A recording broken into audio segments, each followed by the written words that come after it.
All right. Got it. Thanks to, thanks. I'm actually just reading the prompts. I'm sorry, brother. Everybody, thanks. You're good. See, I'm trying it again. No, welcome to, Candy's right. I shouldn't do these too early in the morning. Welcome to Straight to the Point, completely off topic. We have my friend Jayvo Scott with us today.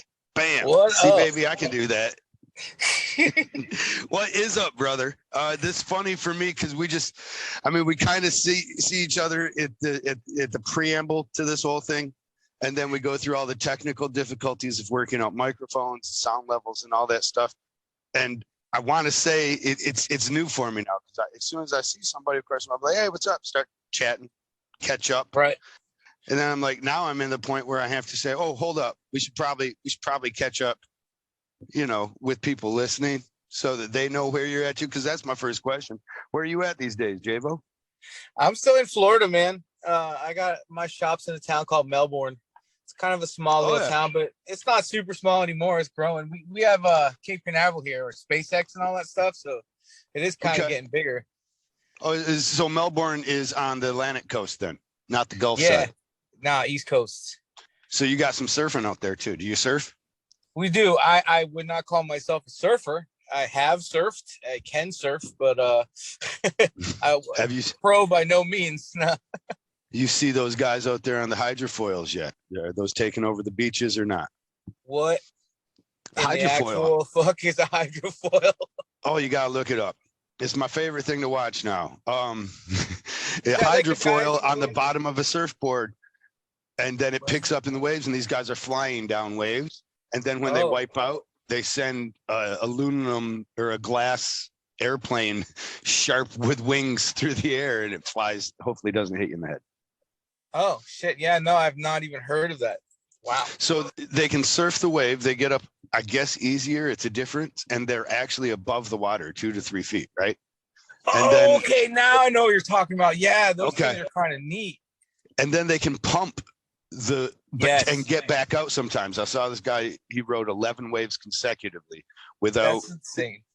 It's pretty insane. That's what I keep asking Mark Longnecker. He's huge on surfing. He's definitely a surfer. Yeah, I'm not. He still hasn't hydrofoiled. He seems like he's one of those. He's kind of, I don't know. Mark's interesting motherfucker. He's kind of like one of them loyal to the coil type attitude people. He's kind of old school with it, man. He probably do that. I don't see him doing that, but so he still sees the beauty in riding a longboard, but he has the ability to surf a shortboard. But now, as I understand it, he really likes to SUP. But I don't know. I see him. He likes to poo on some things, yeah,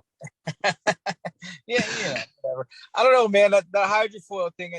I've seen videos of it, man, and when they pump like that, it just kind of looks ridiculous. It's kind of funny to watch, actually.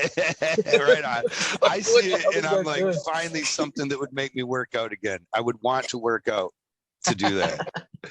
Because some of surfing really is it's fun. It's hard as hell to get out there, but you don't get a leg workout unless you're good. Yeah, you have to stand up to do that. Yeah, you get a huge upper body workout. I come back, my arms are just shredded, my chest is all beat the fuck up. But because I suck at surfing, my legs get no leg workout. I just sit there with them dangling like shark bait just off the edge of the board. Actually, I'm lying about that. I'm from Michigan, so I generally surf a longboard, and I got my hands underneath my chest, far from the edges if I'm not paddling.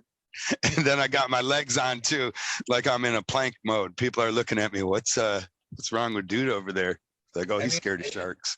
It's a little easier to ride a lot easier, I should say, to ride a longboard. I have a longboard. That's the only one I've ever ridden. I've never tried a shortboard. It just seems difficult. Right. Especially for a big dude, Yes, I do. I've seen some big guys jump up on them on these little 5 and 6 footers though. Yeah, and crazy style. But yeah, where I'm at, man, we live in the country, man, and we like to go out in the woods. We got jacked up side by sides and 4-wheelers and shit. That's what we do. We play in the mud. Right on. You hunting hogs out there for the farmers too? My buddy does that shit. He's he's a monster. He's just fucking He-Man, and he'll like fight these hogs with his dogs and shit. And I'm just like, man, Yes.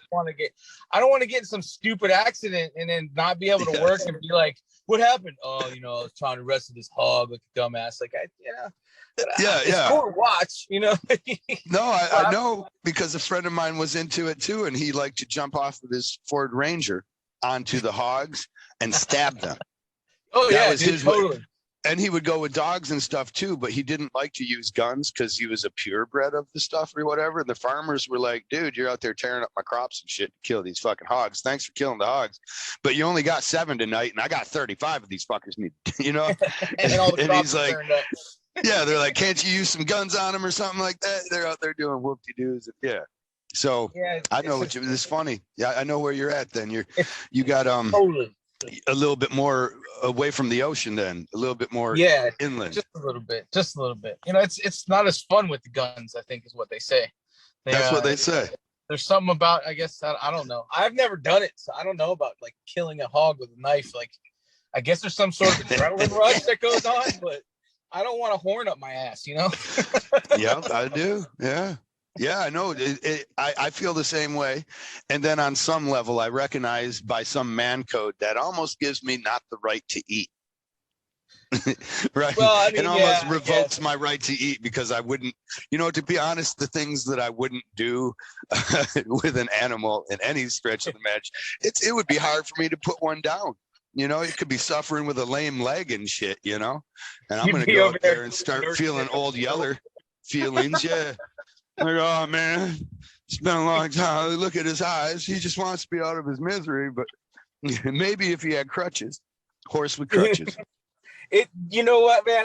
There's this one time, man, this cat attacked this bird right in front of me at my house, and like he was dying, like just like creeping and moving and like, and I was like, fuck, I should put this thing out of its misery. So yes, I grabbed a fucking cinder block and I smashed it, and then I felt so bad. I was like, it was gonna die anyways. I helped it out by not letting it suffer, but then I was like, fuck, I just killed this thing. It's a funny, yes. I'm not that guy, I guess. It's unfortunate. I think that revokes our man card some, bro. Like, I think we need to go hunting now. I think it'd be fucking hilarious if you and I went hunting, because we don't know what the fuck we're doing. I did go hunting when I was a kid. Did you hunt when you were a kid at all? I did not. No. I should say I was about 18, and my friend took me out hunting.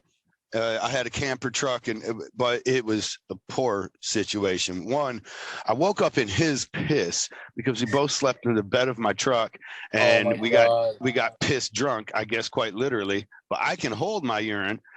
And Mr. Pee Pants over here goes ahead and pisses his sleeping bag, and we're on a metal truck bed, and I'm down level of him. Nice. So I wake up and I'm like, did I piss myself? This is terrible. Like, I can't believe I peed myself. Yes. And then I start checking, and like my underwear is dry. It's my butt that's all wet. My back. Oh, dude, come on. So I probably have those feelings left over, that kind of trauma from the idea of hunting. Like when people talk about, oh man, I can't wait to get to hunting camp. I'm like, ooh, it just feels like they're peeing on each other, Oh my God, dude. That's like, when was the last time you guys washed that camp? Probably never, dude. You gotta think about it. It's a bunch of dudes that get together and do shit. Like, when you ever hear about dudes getting together and cleaning a house, that doesn't happen. Yeah, you never. I'm gonna run up the fucking hunting camp and clean it this weekend. Yeah, we're gonna clean it up before we go back again. I don't know. Maybe. I don't know. I don't want. I bet there's one motherfucker in the group that does, but he also kind of holds it over everybody else's head. Right. Yeah, motherfucker. I cleaned up after your ass. Stop pissing. Yeah, come out here and fix all these pipes in the fucking. No one else wants to help. The fuck froze, broke. I'm out here by myself. Oh God, 300 miles away from the nearest Home Depot. Thanks a lot, guys. So you know what, man? Now after this conversation, I'm gonna have to go hit up my buddy and go hunting with him, because he's been offering me. He's like, dude, you gotta go. He's got this giant fucking swamp buggy. Like, dude, the deck of this thing is like 3 or 4 feet over your head. And you climb up to the top of this thing, you sit on it, you drive through fucking everything. He's got like cages mounted like on the fucking bike. He brings the dogs. Like, it's a whole setup, man. Cages on a bike? And then check back in with you. Yes, yes, because then you'll have the right to eat too. Certainly bacon. Totally. Well, yeah, totally. I don't know if I have killed chicken in my life, so I think I'm fine on chicken. I don't know how many you got to kill to be able to prove your manliness to eat something. And I guess the answer is really none, really. Like, obviously. No, because you can go hunting at the grocery store and get it already prepared. yeah. Dead ass A, man. Just fucking line up that little package of plastic and the turkey tampon in the bottom and pow, chow. Yeah, I guess that's. I'll take these thighs, thank you. Yeah, that does kind of revoke the man card. You know, the funny thing is, I live across the street from a dude who processes animals. So, like, if you go hunting and catch them and kill them and shit, you bring them to this guy. He cuts them all up and skins them and packages them for you. Oh man, we might have just started you on your road to the thing you do, huh? Yeah, I'm gonna have to you're gonna have to come down here, bro. We're gonna go together. I like Florida quite a bit. I got to get down there. I like Florida a lot. It's crazy. It's so small and narrow, and you can drive, I don't know, 25 to 30 miles and be in a whole different like political mindset. You know what I mean? Oh, like, yeah. It's like you go more inland, you're like, oh my God, these motherfuckers out here fucking burning crosses and shit. I think what a lot of people don't understand is that the Florida Man website is like, that's actually real life Florida. Like, you see these stupid motherfuckers doing this shit all every the time. day. It's crazy. Last time, I don't know if it's last time. Man, I seen someone get hit in the street. Their brain fell out of their head. Oh fuck! I mean, not that I guess that's Florida, man. I guess that happens anywhere. But fucking motherfuckers crossing at night with no, like, wear some reflective gear. Oh man, that was a fucked up situation. But that's kind of fucked up. I don't know that I own reflective gear, but I also don't go walking around crossing streets in the middle of the night. So. Right. In Florida, I don't know if that's Florida Man, though. There's no alligator involved. I was going to say, Florida Man's definitely more like Florida Man tries to trade alligator at grocery store for 12-pack of beer. Like, that's right. Or holds up the store with it. Like, give me the beer. I'm going to set Lucy loose on you. I shit you not. I just heard one yesterday. Some dude, I guess an alligator attacked his dog. So he fucking found the alligator, like chased it down, raped the alligator, and then killed it. What? Yeah, I don't know if this is true, but I just fucking heard it yesterday. Florida Man rapes alligator for vengeance? Yes. What is wrong with your head? I mean, that justice doesn't even fit the crime. That punishment is above and beyond. Did he kill his dog? Then I guess kill it. But did he rape your dog? What, did he make your dog suffer or something? Did he bring him down in a fucking rape dungeon or something like that? Like in Pulp Fiction or something? We gonna go ahead and get medieval on this motherfucker's ass. I got some brothers coming by with some lead pipes, some blow torches, and some vice grips. Bring out the gimp. Bring out the gimp. Oh my God. He had a gimp fucking his fucking alligator. Florida Man's crazy. That's what he's got some weird kink. Oh, you go, I don't want to fight that guy. Fuck no, dude. Like, what happened? You got motherfuckers eating people's faces off after they trip on bath salts and shit. Like, well, if you fight that guy, does he fuck you in the ass when he wins? Maybe. He's like, all right, now it's time to take my reward. I'm gonna rape you. Yeah, I thought it was Florida, not prison. Same, not deliverance. Same difference. It's like a big prison with lots of alligators, kind of. Holy shit! You guys can't even be gay down there now. You can't be gay, bruh. What do you mean? The gay law passed, right? Didn't that just pass down there? The only thing that I heard was that it was for elementary school students, which I am on board with. I am not. Trust you, I'm not homophobic. I'm all for everyone. You can do whatever you want. You can any sexuality, any race, any color, any creed. I don't care. You be you, I be me. That's it. But I think from what I heard, and I could be wrong, it was just passed towards elementary schools, and they shouldn't be talking about sexuality in elementary schools, which I'm totally okay with. Right. Because I have small children who are they not allowed to talk about sexuality then as well? Yes. From straight people? Yes, there's No, no they're there's no not. Are reference. they? Aren't they Well, still using the same gender stereotypes that we have? Right. don't know. Don't know. I'm not a child. They're I still don't doing know, Dick but and Jane, right? yeah, I just there's no Dick and Jane and other. no. There's Well, I mean, there's no Azrael or something like that with fucking stardust, fucking eyeshadow, yeah. and platforms running around Well, I mean, telling at us 10 that years old, it's. you know, I don't know. It's What you is know the what? age group too? Is it fifth grade or was it, I thought it was like 5 and under or something like that too? I think it was like up to third grade or something like that. I don't know exactly. You know what I think about it? Is what? I think it's just a big stupid push to be like, hey, you guys hate shit, so do I. Vote for me. Maybe. Look at me hate this, because what does the bill really do? Were there teachers pushing that? You know, was this an epidemic of like, we need a law? This is happening with such frequency. I think it was just something that they're like, you know what? That guy down there, Abbott, he really pissed people off. So let's see if we can't keep in contention with him. I need to make the news cycle. I know the way this shit works. I mean, you make them right, angry, make them love you. It's the same thing. I'm not into politics and all that shit, so I don't really know. I don't pay attention in it. We just happened to be hanging out last night, talking about that. We were playing, we were rolling dice and shit, hanging out. And you ever played a game left, right, center? It's pretty fun.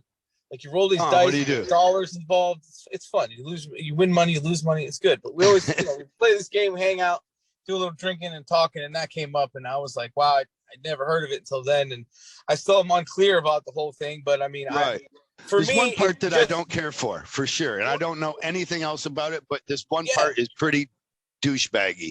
Well, if a 5-year-old tells you that they think that they're gay to a teacher, that teacher has an obligation to tell the parents. Is that how it works? That's how I understand this bill to be worded. So teachers are breaking the law when a child comes out to them and says, hey, I'm a different gender. Right. Like, I ain't supposed to be wearing shorts. I want to wear a dress.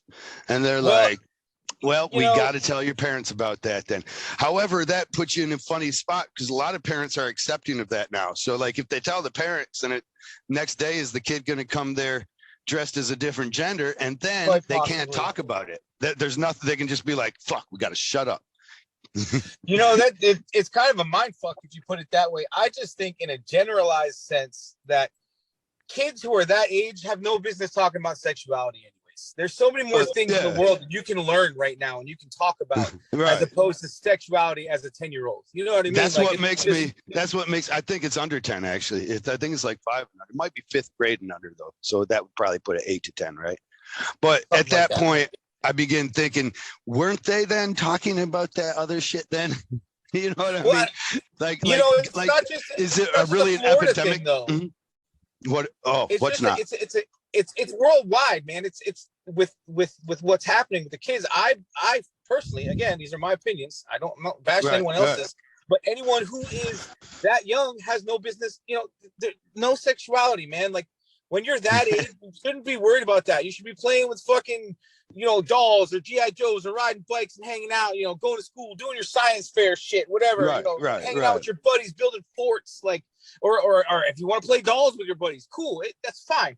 But like I think what the thing is they're placing too much emphasis on sexuality at a young age. And that's where I have the issue. Like they're too young for that. Then you have, fucking places like MTV.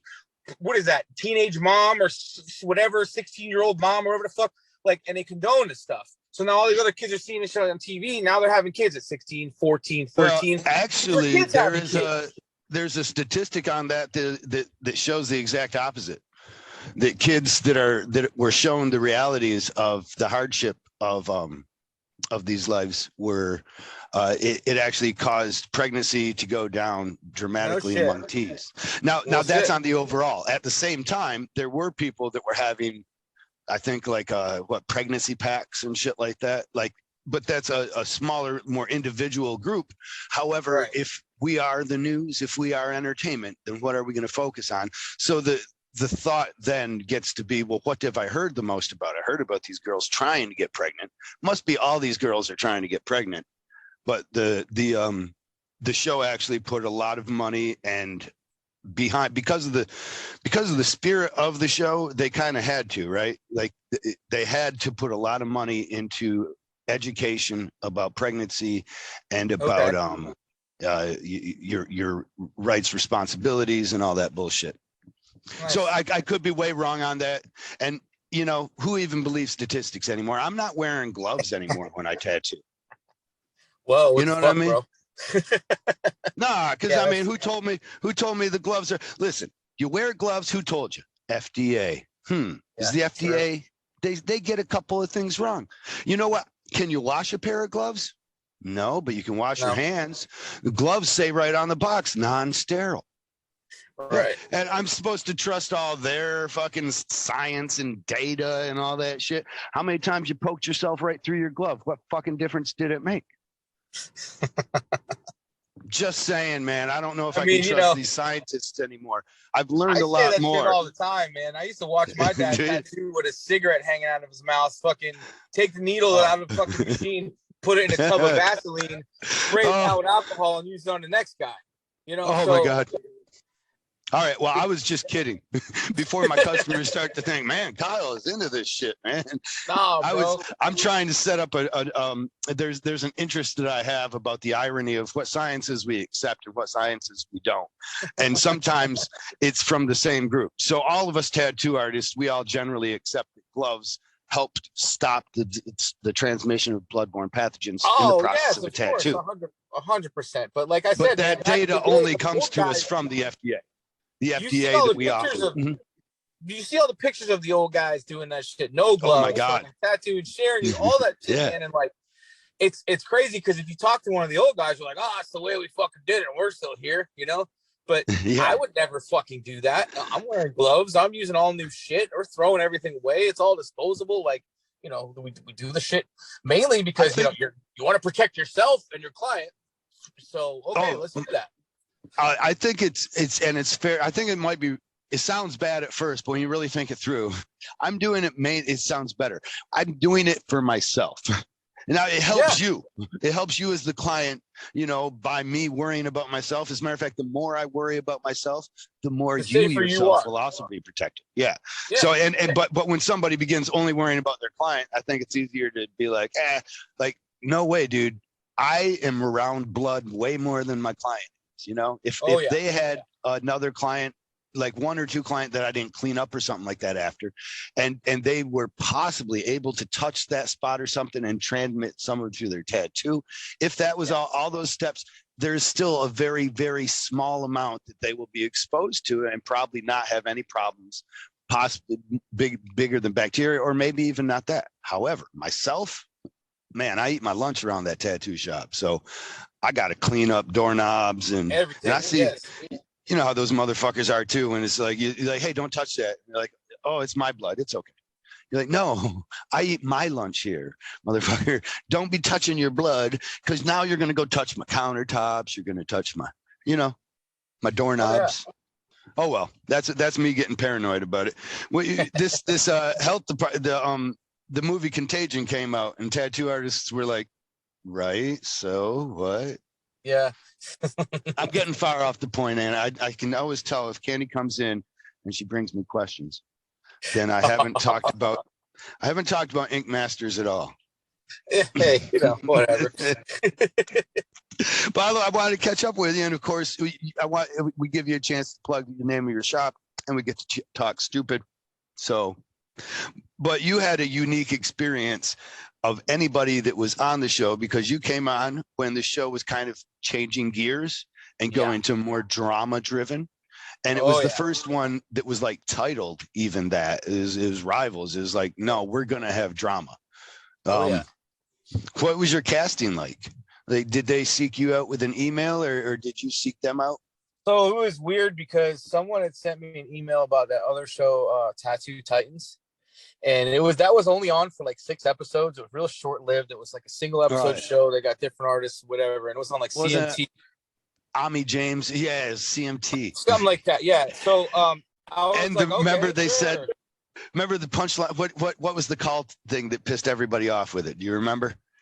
Fuck, I don't know, dude. Well, the girl would, when the time would start, she would say, "Everybody pick up your guns" or something like that. Or when it was over, she did say guns in that. You're totally right. Yeah, everyone was flipping out on that one.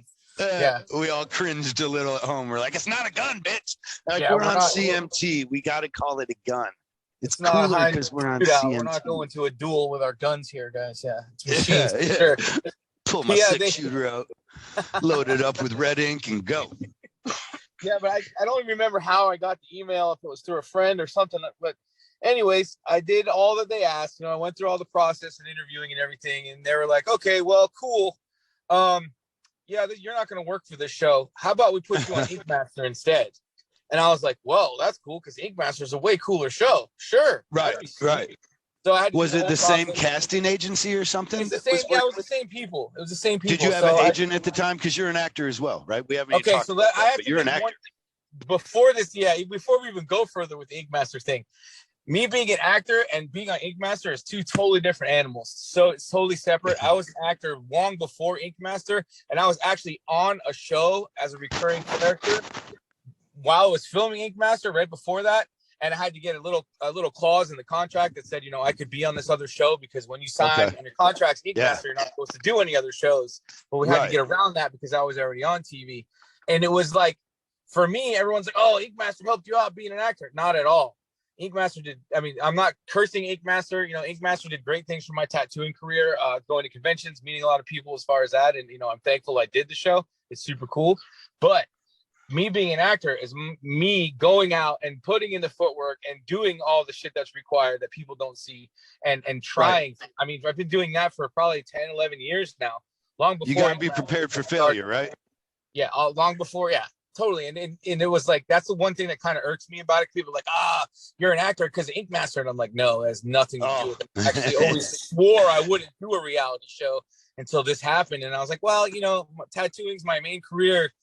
Hey, I can be a tattoo artist and not a waiter as an actor. I mean, the old stigma, you wait tables are, your 10 bar as your day job to be an actor. And like, man, and I got to figure something I enjoy. So that's, kind of the way it worked out. But yeah, that nothing as a resume, it seems like that gives you something still, like you're still working as an actor. You're still finding jobs. I bet as a resume that's got to bolster your chops though, right? Like believe the time you it put or on not, reality show. Really doesn't. Oh, damn. When it comes to, look, dude, the first role I ever read for on a TV show was for the role of a tattoo artist, and I ended up not getting it. And I was so upset because I was a real tattoo artist. Yes. And I ended up being an extra in that show. I was a background actor in that show, an extra with no lines. You're in the tattoo shop just mugging the tattoo artist. Yes, and I watched the guy that they hired to play said tattoo artist and put fake tattoos all over him because he didn't have any on him. And I was like, just pissed off in my head the whole time that I didn't get the role. I'm like, motherfucker, I'm a tattoo artist in real life. This is bullshit. So, did you hunt him down and beat his ass? No, hell no. Hey, dude, he got the part. He got the part, man. I can't be a sore loser. Right. You know what I mean? I didn't get it. How did he get the? What was it? But now the part wasn't a huge part either, though, right? He was a tattoo artist in the show. I think it had maybe 9 or 10 lines. It was interaction with the main character, and there was a big fight scene that went on. But and then there's 3 of those lines that get cut. Yeah, totally.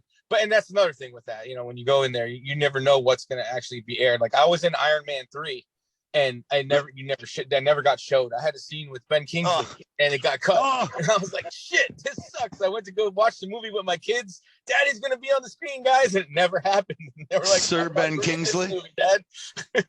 Well, you know what? You kind of dodged a bullet because that was a crap ass movie. Even though it had Sir Ben Kingsley, that was crap.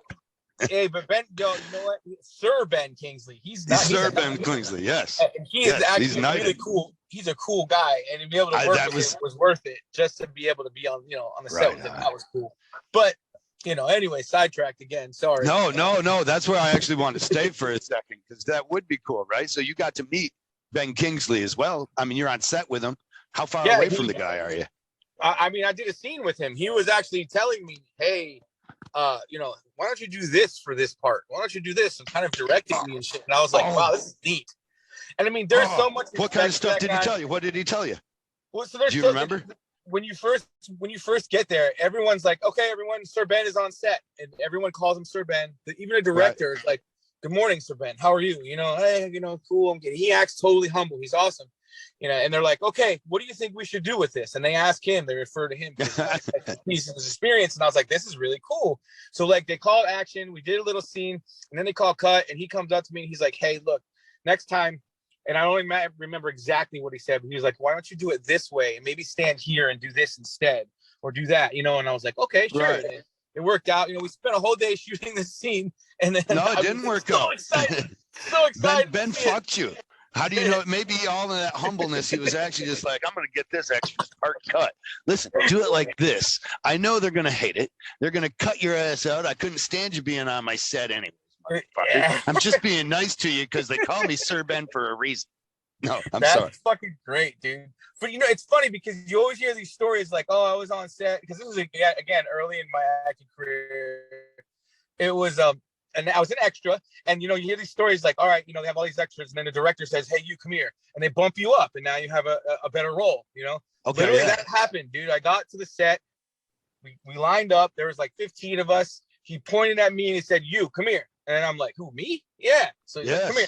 I come over there, I start talking to him. He's like, all right, you're going to do this. This is going to be your scene. Blah, blah, blah, blah, blah, blah, blah, blah. They explain the whole thing. I'm like, in my head, I'm like, holy shit, this is cool. And this is still the Iron Man, right? Yeah. This is going to be fucking awesome. And then it happened. Yes. It was a great experience. I got to work with him.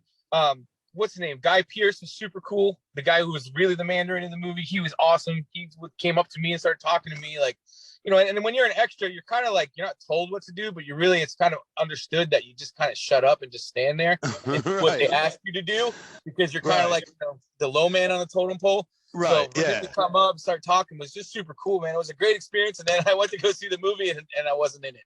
I'm like, fuck. Oh my God. And they got your money. Did you get a free ticket at least? No, you get paid. I mean, you get paid after you film. No, but still, but did you get a free fucking ticket to that shit? No, hell no. I had to pay for my whole family to go. Oh my God, they got all your money for that, dude, and they cut it, put it on the floor, made you feel. I'm kind of pissed because I remember I went to that movie, and while I was doing Ink Master.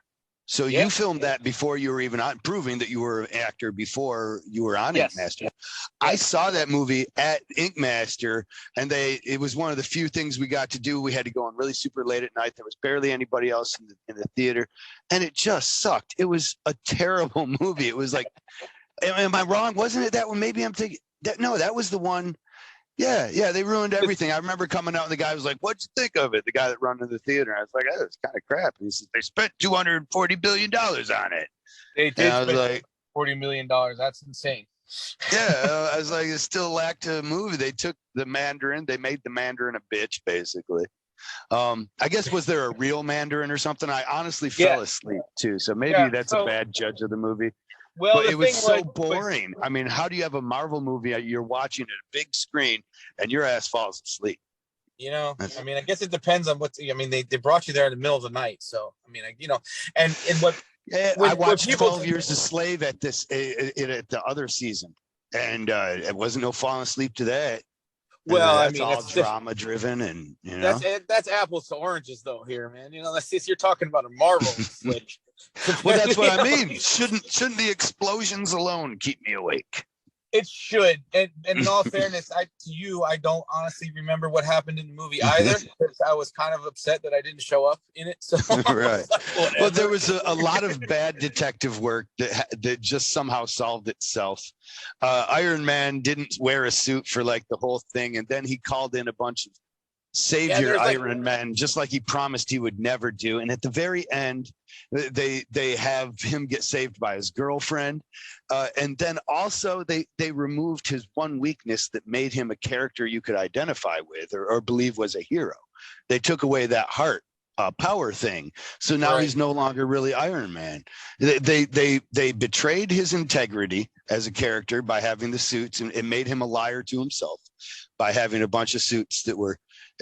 Oh, Candy's coming in. I was wondering, maybe I'm too far off track. She's just got to get something.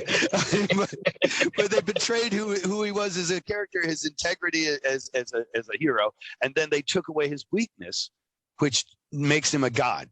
You know, I mean, like one of the things you can't do for your heroes is take away their weakness. You know, Odysseus or whatever had his golden fleece or something. I don't know. Everybody's got to have a weakness or you don't have a good story. And maybe I was watching it and like, and I love stories. That's it. I just like stories and storytelling. And so as I'm watching it, I start watching all these stupid things that don't line up. And it's like, you're just making this as a plot device to show me this. You're trying to make this scene. You haven't, it seems like instead of writing it like a story, they said, hey, I got this idea. I would like to see this superhero and these explosions and this tank involved and a thing with 8 arms comes out of the sky. How can we make that happen? And they were just like, you know, they worked backwards from the cool things that they wanted to have in their scene, and as opposed to letting the story develop these things. And so because of that, they had bad detective work. You know what? I got Shut you. up, Kyle. Who cares? Yeah, Who cares honestly, about my critique? I never really was into comic books when I was a kid, which I know is kind of odd for a tattoo artist, but I really wasn't. Yeah. And when I go You're to not see allowed these to do Marvel that. movies, when I go to see these Marvel movies, I don't really know what happened in the books. I never read them. Like Guardians of the Galaxy, I love that shit. And I didn't even know that was a comic book. I thought that was just a movie they came up with. I had no fucking clue. So to me, it's like, all right, you go there to watch the explosions and the cool shit and the action and stuff. And I personally I don't know that I'm seeking to take anything away from these things, especially story wise, because I don't really know. Because like I said, I've not been into it. I know a lot of people who are into it and they do read the comics. A lot of times they get disappointed at the films because the comics are better. You know, because same thing with a book. You read a book, it's usually better than the movie because you can't do as much. I'll argue that. Yeah, okay. Well, but also the book represents days and weeks of your time. Am I wrong? No, very true. You're right. Like anytime we compare that, I'd like to even up the comparison. So it is more apples to apples and be like, read 2 hours of a book and then go watch 2 hours of a movie, you know, see which is the better one. But I shouldn't. And what do I care, I guess? But the one thing that happened with that movie definitely is Disney bought that franchise at that time. That was the first one that the mouse had any control of. And it let me know how they were going to turn Star Wars against us too. And I believe they had. Not too many people are like, man, they keep coming out with great Star Wars shit every day. I mean, the offshoot things like The Mandalorian, people love that. I could watch half of it. It wasn't terrible. The Solo, I don't know. I didn't watch it because I just imagined it was crap. Rogue One, it had a lot of cool explosions, a lot of plot holes. And then all these other tellings like The Force Awakens, that was a crap movie, in my stupid opinion.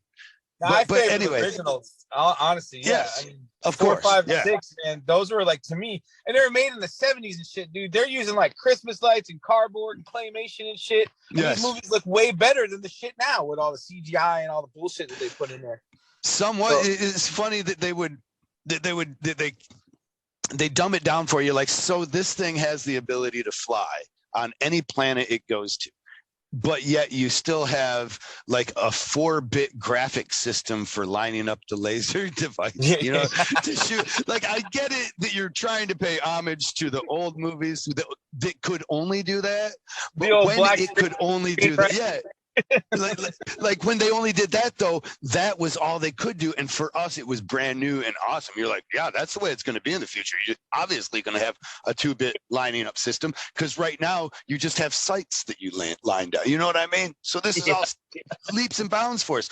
Feel free to put leaps and bounds, even though these are, because these are the after movies now, right? These are even after in the succession now. These are to the very end. So even technology could have caught up. Man, I'm just going to sit here. I love movies. I'm a movieophile. Is that what it is? Cineophile. And so I'm making a huge mistake by not talking to you about Stinkmaster or Inkmaster, excuse me. Whatever. I'm down to talk about whatever. You know what I will say about that is that when I went back on Redemption, one of the reasons why I reached out to you the other day, man, because you were there. And when they do Redemption, and people don't really know, it was real secretive. They didn't tell you much about what was going on. You didn't know who you were going to be up against or what was happening. And you happened to be filming another episode when I was there, and we had gotten in the van to go back to the hotel at the same time, and we were at a conversation. And I was really upset, man, because, I went back and the whole shit with my brother and all that crap, which I don't even want to get into. It was just we were in a bad place, and I was just asking you advice, and you're cool. You were there, man. You're like, dude, just do what your heart, what you feel in your heart. And we had this long, deep conversation. I was like, man, I didn't really know you. That was kind of like the first time I spent time with you. And I was like, damn, man, that Kyle guy, he's pretty cool, man. They make him look like an asshole on TV. But I probably told you some advice that I got from Jimmy Litwalk about the show then, really. Dude, Jimmy sat down with me and talked to me before I went on the show, and he's like, you think you're ready for this shit, but you're fucking not. He said, you need to do this, this, and this, because they're going to try you, they're going to test you, they're going to this. And I was like, it's okay, Jimmy, I can handle it. Jimmy, you were absolutely fucking right. Jimmy is a really wise man, especially He's like awesome. with I love Jimmy. With he can kind of read people a bit. I think sometimes he's a bit too cautious, or he thinks that people are out to get him a bit too much. But he has this ability to read that, and he certainly was able to see through the production. You know what I mean? They couldn't blow smoke up his ass like they could other characters, even like myself. Like sometimes when you look back on it, you can be like, did that motherfucker, the little producer off the side, never on camera, all that shit, that person, did they come up to me and say this so that I would respond in this fashion? Because now, you know what I mean? And then you start to see it with some other characters, especially. Well, because one thing I would do is if they told me something, they would want me to say it that way. They would oftentimes be like, so why don't you just say that? And it's like, well, because you just came up with a soundbite, and it's not really the way I feel. And you want me to say this soundbite. But then meanwhile, I see other people on the show, and they'll say something, and you're like, motherfucker, you didn't say that. That's some regurgitated shit. Someone just told you, well, why don't you say this like this? That was the best. Like, you say something like, oh, that was good. Well, say it again, but do it this way instead. Wait, what? If it was so good, just use the first one. I think they got better and better. It was like from season 3, Jimmy was there, honestly, and he was a driver of a lot of honor amongst us as artists, and not really unionized, but he had us all working towards the same kind of goal. The production got pissed at us more than once. They kept saying, what's up with this kumbaya shit? And we were like, it's not kumbaya. We all want to be the best artist. There's nobody here that is trying to put their ego out there and just shit on everyone. And then season 4, they found somebody that was ready to put their ego out there, on everybody. And they had alliances for the first time. And I was like, wow, we didn't really have, there might've been like some super secret alliance, but it was no like, hey, I'm going to fuck this guy with that. I guess we all fucked Josh, but Josh was just asking for it. There's no one else. You know what I mean? Somebody's got to get the turd, and Josh is just sitting there like the low-hanging fruit, and it just keeps on being like, I dare you, motherfucker, pick me. And you're like, oh, okay. And that's you get the you get the butthole tattoo, you get the armpit, But I mean, he also talked his way out of a lot of stuff too. So I think by doing that, you make yourself a bigger target. Yeah. Well, because then he would make it so centered around the drama and everything, which is, I tell people all the time, because when people come into my shop and I get tattooed, obviously they ask about Ink Master, and I tell them, I say, look, I watched Ink Master before I was on it, and the show is entertaining as hell. They do a great job. They know what they're fucking doing. The producers, everybody, the production, everybody there, they have a formula. They run that shit. They make good TV. Now, Is it good for tattooing? Hell no, because it's totally different. Because if you really went into a shop and filmed people tattooing all day long, let's be honest, we have some fun conversations and we have a good time, but it's kind of boring. No one just wants to watch someone get tattooed for 6 fucking hours. You know what I'm saying? So they have to add this shit into it. So then they add this shit into it, and it makes it more interesting. When the tattoos are fun, it actually hurts the client more. If I start getting entertained, I can turn it on sometimes, right? You're an entertainer, So sometimes you're just like, you're feeling it and you can turn it on. And then you're like, an hour later, you realize that you've only done like a half hour's worth of work. And that's going to be the pace. You know what I mean? Right. Either you got to make a decision now, am I going to entertain these people, or is this guy going to get his tattoo done in a timely fashion and not draw the pain out forever, Yeah, well, I mean, it kind of depends on what kind of experience the client's looking for. You want to come in and have fun, we can do that. You want to come in and get to work, you can do that, Well, that's why we when we do these shows, I imagine you do the same thing. You offer a full day price, right? Yeah, just a day rate. That way, you know, this is what it's going to cost, and whatever it takes, this is what's going to take. That's why we're going to do it. And we're going to have a bit more fun on a day rate, because now that it's all pay, I don't have to try and hurry up about time or nothing like that. Right. Or worry about the next one coming in. Yeah. Totally. We're going to fuck around a little bit more. We're going to have a good time.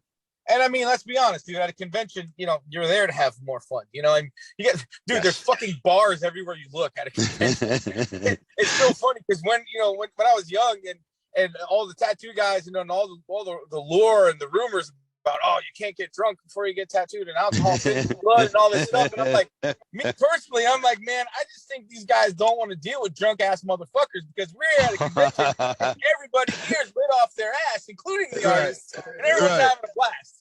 Oh, you know that's what it was. You drunk ass motherfucker. Because what happens is some asshole comes in the shop one night off of the boardwalk, and he's drunk and he's there with his buddies, and they're tearing up your shop a little bit. Right. One of them goes in the bathroom. You don't know what's going on. You find out later on that he shit wall to wall and wiped it all over the place.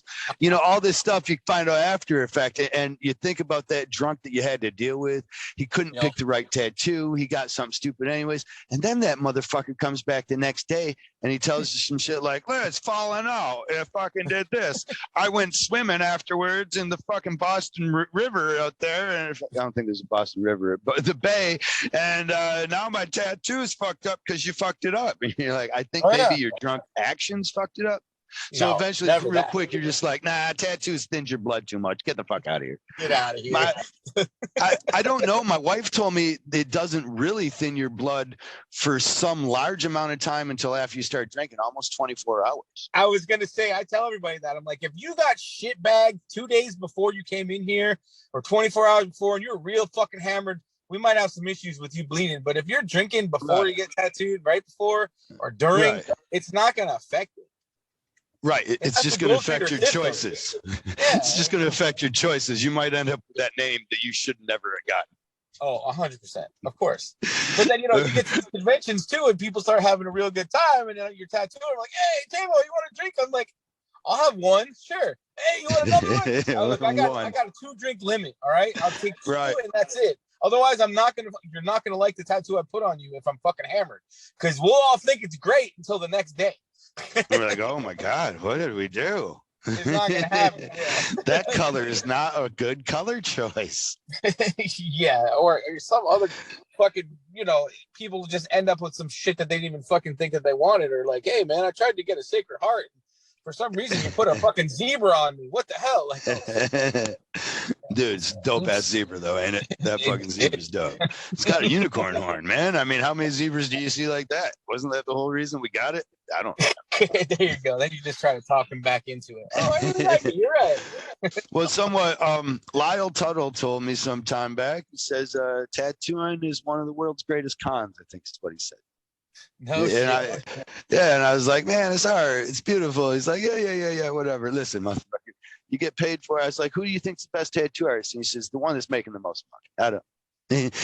I was like, okay, I get it. Yeah, you know, I think I see a bit of this, and I don't see that he's wrong. Yeah, I go and I read up on some of these old time stories.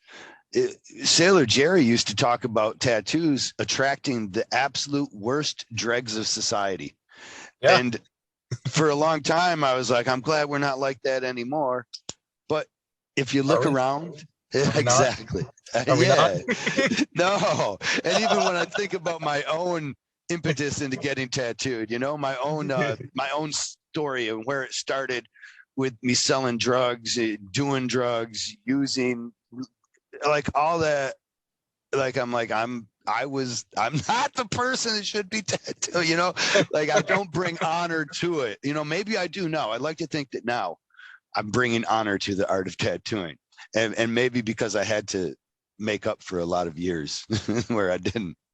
You know, I think it's just a very different mindset mentality from back then, man, because of what it's evolved and turned into. There's still that. Of course, there'll always be that. I mean, that's the roots and the base of tattooing. Now it's, like I said, it's evolved and it is more art, like you were saying too. But at the end of the day, you know, we're still putting pictures in people's skin, which is a cool thing. But I mean, is it a con? Is it not? People like it. I don't, you know, it's not taboo anymore as much as it used to be. You know, tattoos aren't just for sailors and whores. You know, well, I think part of Lyle's idea of con was based off of, I draw one design and now I make money off of it forever, right? By just putting it on people, which honestly, it's the con against us kind of too, because sometimes we'll draw something, it's our personal licensed product, and we'll make money off of it one time and never again. And because of a certain amount of honor, almost, we'll be like, well, I would never tattoo the same tattoo on somebody unless they are family members, they knew each other. And you're like, so basically you've just taken that one-off product, that original design, and now because of our honor, you don't get paid in any kind of like licensing does. You know what I mean? You don't get residual incomes.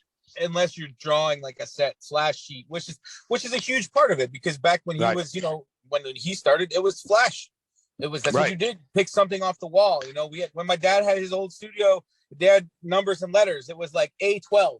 Okay, here's the sheet, A12. Which design do you want? This one. Cool. Yeah. And you would do that. Stencils right here in the file cabinet. Yeah. Fucking stenciling in the file cabinet. Who did this tattoo last? It's not in the right fucking spot, asshole. Right. I searched for that for 20 minutes. That's not the reason we have the alphabetical system. Exactly. But then you go to the beach and you're like, oh, hey, bro, I got the same tat. Check it out. You guys, some dude you never know have this eagle tat on your arm. And it's like, wow, now we're bros. We're tat bros. Yeah.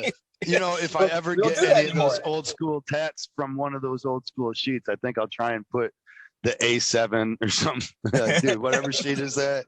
The number on there, dude. Yeah. Hey, but A7. That means you didn't even look very far, right? A7, that's got to be one of the top ones on the shelf. You just walked in right eye level. You said that eagle. That's it, bro. That's the one. Oh, dude, we had one. It was the dragon. Everybody got the dragon. It was just one little black tribal dragon that everybody wanted, bro. And I'm sure it fit the price point, right? You've tattooed it the same time a million times, I'm sure. Was it actually sometimes they would come in, remember Angel Flash? Yeah. That had like a heart and it had the wings, right? Yeah. That was her like signature. And nobody would ever pick any of the Flash from Angel Flash. They would always, however, pick the fucking wings. Get the heart with the wings, yep. They were like, oh, that's awesome. You're like, dude, all I needed from that whole Flash set. That girl sells Flash all the time. And I always think that I'm selling her product. Now that I really think back, and I only sold her signature. Can you put logo. Somebody else's name inside of that, though? Yeah, we can do that. Yeah, sure. I'm getting way off the point. Well, I guess that's part of the name, ain't it? Yeah, totally. I love the name, by the way. That's great. I'm like, man, this I'm just I wanted like to call Scatterbrain, it I Got a Podcast. Yes. I couldn't be anything else, I guess. I wanted to call it I Got a Podcast because I think that sounds funny. Like, I got a podcast. Like, hey, man, I got a podcast. And also like, oh, my God, man, I'm so excited right now. I got a podcast. Sweet. Dude, on my business card, it says, I draw things and color them in. Yay. So I feel you. You have the yay on there then, too? Oh, totally. Yeah. Right on. Nice. I feel you. What's the name of your shop you're at? I think you already said it once. Say it again. If you don't mind. My shop's called True to You Tattoo. You own the shop? Yes, sir. Or you just working there? No, I own it. It's mine. Oh, what the fuck's wrong with you? Just been open for years, man. You like to babysit like that or what? No, you know what, man? I have a great team, dude. It's awesome. One of my artists was my apprentice, and she just came up, after 2 years of apprenticing. She's awesome. She does great, and she's just super cool, dude. And I have another artist who moved here from Canada, and she is just more than I could have ever hoped for in an artist. And I'm like, man, I got a great crew. I got a good solid girl that runs the counter. My wife does a lot of the business stuff for me and helps me with all this shit. So you got a team. It's a really well-oiled machine at this point, man. We have a really good team mentality, and we all work together. If there's any problem, if there's ever any problems or beef or drama, it's always addressed. Hey, this is what I heard happened, or this is what you did to me. This is the way I feel about it. Let's figure it out. Like, everyone's up front, and it's a really cool work environment. So it's not super stressful. I mean, obviously a business you don't have any cancers working there, working the cigarette breaks against you or nothing you know of yet. I don't know. Not you know that I know of. You've traveled around some of these shops. You know how it is. You like even you go to a guest shop sometimes, and then you're introduced to maybe one of the head artists, and you guys are cool, and you go and smoke a joint or something, and then it happens. You know what I mean? He's like, really, fucking so-and-so is kind of a dick. Yeah. I'm actually going to open up around the corner, man. If you ever want to come work for me, I'll be. Well, I've had a couple of those artists in and out of the shop. I can't even lie. And they come and go. You figure it out real quick. So, but no, right now we want to stay in business. You do. Yeah. Good. And yeah, it's good, man. And I have one of my buddies, actually, he works with me. He is in the Navy, and he is going to retire here this year, and he'll be full time. Oh, nice. So that's awesome. Yeah, what's crazy, dude, is that you know him. He I want to say he apprenticed under you. Under me? No. Years ago in Michigan, or he knows you from Michigan. His name is Ron. I don't know if you know Ron, if you remember. Ron Gray? Ron Stewart, my buddy. He's my brother. He's awesome. I'd have to look at a name or something, or a picture, I guess, but no. From a long time ago, man. I think he's been tattooing 20 plus years. So I don't know if you guys ran into each other. That would put us on a trajectory. Or cross paths, or he knew you from one shop. I know he mentioned you before. What was the city he was working out of? Flint. Oh, wow. Yeah, then I knew him at some point. I would imagine at that point. That's where he grew up there. I guess he joined the military there, and then has been traveling all around. But he's about to retire, and then he's gonna be tattooing full time. So we'll have a full house, and it's cool. But I'd love to get you to come down here sometime, man. We'll go hunting. We'll go mudding. I kind of have to go hunting now. We'll kill something and we'll eat it. That's what I'm talking about. And we'll catch up, man. I don't know what the deal is, or if you guys knew each other or didn't know each other. What was it? Maybe we can all either way we will. Whatever. We'll have some fun. Well, either way we will. Yeah, I've been fortunate enough to be out of the Flint game for how an area gets to be sometimes in tattoos, competitive and all like.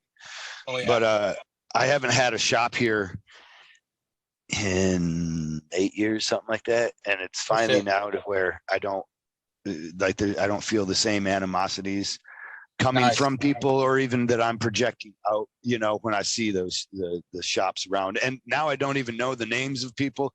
Somebody will be like, so and so from such and such, and I'm like, nope, no idea, man, no idea who he is. Probably a cool guy. No, man, he's a dick. Like, okay. Maybe it's a good thing you don't know. Yeah, well, we all are dicks. You know what I mean? From somebody's standpoint. Exactly. I wanted to do a podcast on how it is when people talk about you behind your back sometimes. So, how it's actually, like, I appreciate it kind of a lot, actually. Because one, I don't have to answer any of the shit you're saying. If I'm right there in front of you, I might have to fight with you or something, or I might be stupid enough to, and that never goes good for me. Even if I win the fight, there's always repercussions. Now everybody thinks you're an asshole. Now, actually, when you fight somebody that's making claims against you that might be lies, nobody says, oh, he beat his ass. That guy must have been a liar. Yeah. No, you're right. They say, man, it sure did make him emotional. I don't know. Yeah. I wonder if he's telling the truth. I'm convinced that really no one knows anything anymore, and everyone's just winging it, and it's just a big mind fuck. Who knows, bro? I think some of us have tapped into secrets, like The Secret movie, the movie that made The Secret. Have you seen that? Yeah, which is basically just like that girl proved The Secret is true just by making a movie about The Secret and it making money. And you're like, this is some fucking bullshit. This is all bullshit. And she's like, it worked for me, bitch. But wait, is it bullshit? Because look at what happened. Yeah. Look at my box office sales. I think it's been proven. That's why now I believe in whatever the market supports. Does that make sense? I guess. If the invisible hand of the capitalist market is determined that it is a success, then obviously it is also vicariously true. Okay. That's the only real thing. It has to make money first. It's my shareholder outlook on life. So that's, I mean, that's a good way to look. Sure, that's just, just looking at it. No, it's actually just how I find my humor now. I imagine that because I do not believe it at all. I think the invisible hand of corporation. It sounds too close to being greed. It's greed. It is greed. Actually, it's just greed. Well, I was gonna say, yeah, the whole money thing, is that really all that matters? I mean, no. According to the market, it is, sure. Yes, according to the market, it is. So it obviously supports itself. So this theory can't be wrong as long as I'm only looking to the logic from the market. But yeah, I still got I was raised with the Bible, so that greed is still always present in my mind for judging the desires of men's hearts or corporations' hearts, I guess. Yeah. And when you get rid of the humanity of a corporation, the thing about a person is they're cool. The thing about people is they suck. When we make a corporation, we give them the rights of a person, but that corporation is people, and those people suck. And now they have the rights of a person, and they fuck with everything else. And when you say, "Hey, man, you're fucking with shit," they're like, "Nah, dude, it ain't me. I'm just part of this large corporation." It's the corporation. Yeah, Which it's you my happen to be a part overlord. of. Yeah.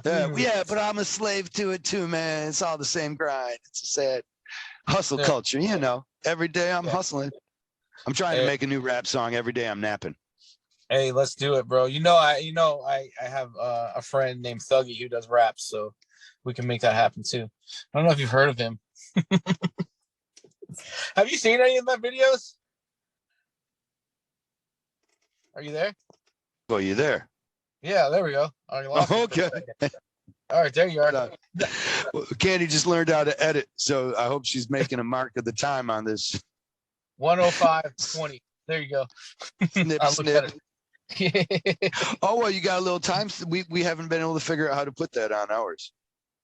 Yeah, that's clocking. We're at 1 hour, 5 minutes, and 36 seconds.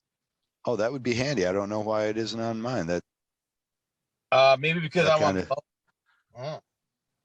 You're on a what? iPhone? I'm on a phone, dude. I'm in my car on the phone, dude. Like, I'm not high tech like you got headset. I'm on my phone in my living room. Okay. Candy's got her computer. We're high tech. Yep.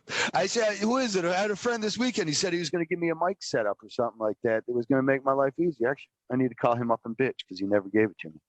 But what can you do? Hey, let me get back to the production. You met Andrea yourself before, or did you never really meet her? The producer. No, I've met her. Yeah, a couple times. Did you meet her prior to production, or no? You met no, her? no. Only since being on the show. And when they did Redemption, did they surprise you like 2 or 3 people mad at you about a tattoo, or they just do the one? No. So what happened was they contacted me and they said, we want to bring you back for Redemption. It's a spinoff. And I'm like, well, what's the premise? Well, we bring you back and we bring another artist back, and you guys are going to have to fight to redo, a canvas of someone or whatever. I was like, okay. I was like, cool. I'll do it as long as, you're not bringing my brother back with me, because I don't want to go through that again. And they were like, oh, yeah, we promise we won't do it. And then I got it right because, I did whatever. But anyway, you did get in writing? No, I didn't. I should have. Okay. But I show up, and then one of the producers is like, hey, you're here. I need to talk to you. We have to tell you something. And I was like, no. I was like, fuck you, dude. Like, no way. And they're like, well, your brother's here. And I was like, fuck this shit. I'm leaving. This is bullshit. You guys suck. And they're like, well, look, you're here now. You might as well stay and film. You're gonna get paid. But if you leave, you're responsible for your own travel. You broke contract, and so let's might as well just get it over with. I'm like, okay, fine. I know he had the same reaction because they didn't even tell him I was there until the cameras were on. The cameras came on. I walk in. He's like, what the fuck? This is bullshit. Fucking. And, we get into it, and it was like a whole big thing. So why do you think they told you and not him? I don't know. I think maybe because I brought it up when they called me. I don't know if he did or didn't. I didn't talk to him about it ever. Because I said I don't want to do it if I have to do that again, because I don't want to be in that same position. I don't want our family bullshit or brotherly bullshit, whatever the fuck you want to call it, on TV. Like, I don't want to do that anymore. And they're like, no, we wouldn't do that to you, blah, blah, blah. So I don't know if he, I personally, him and I have never talked about it because we don't really talk much. We're cordial. We go to family dinners and stuff like that, but we don't really talk too much. All right.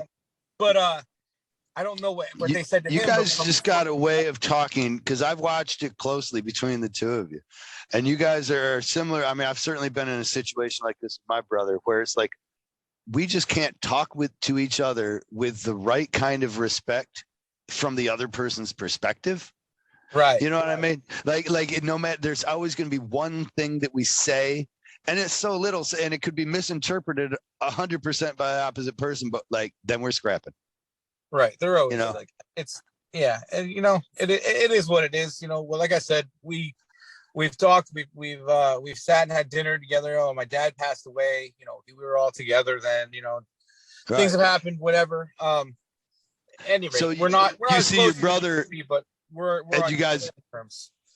You see your brother and he starts blowing up as well, and you're already aware of it, but now you already know contractually that you want to do this just to get airfare back, if nothing else. Yeah, right. So it just kind of, and then then the edits come from the show and they made me look like the bad guy again.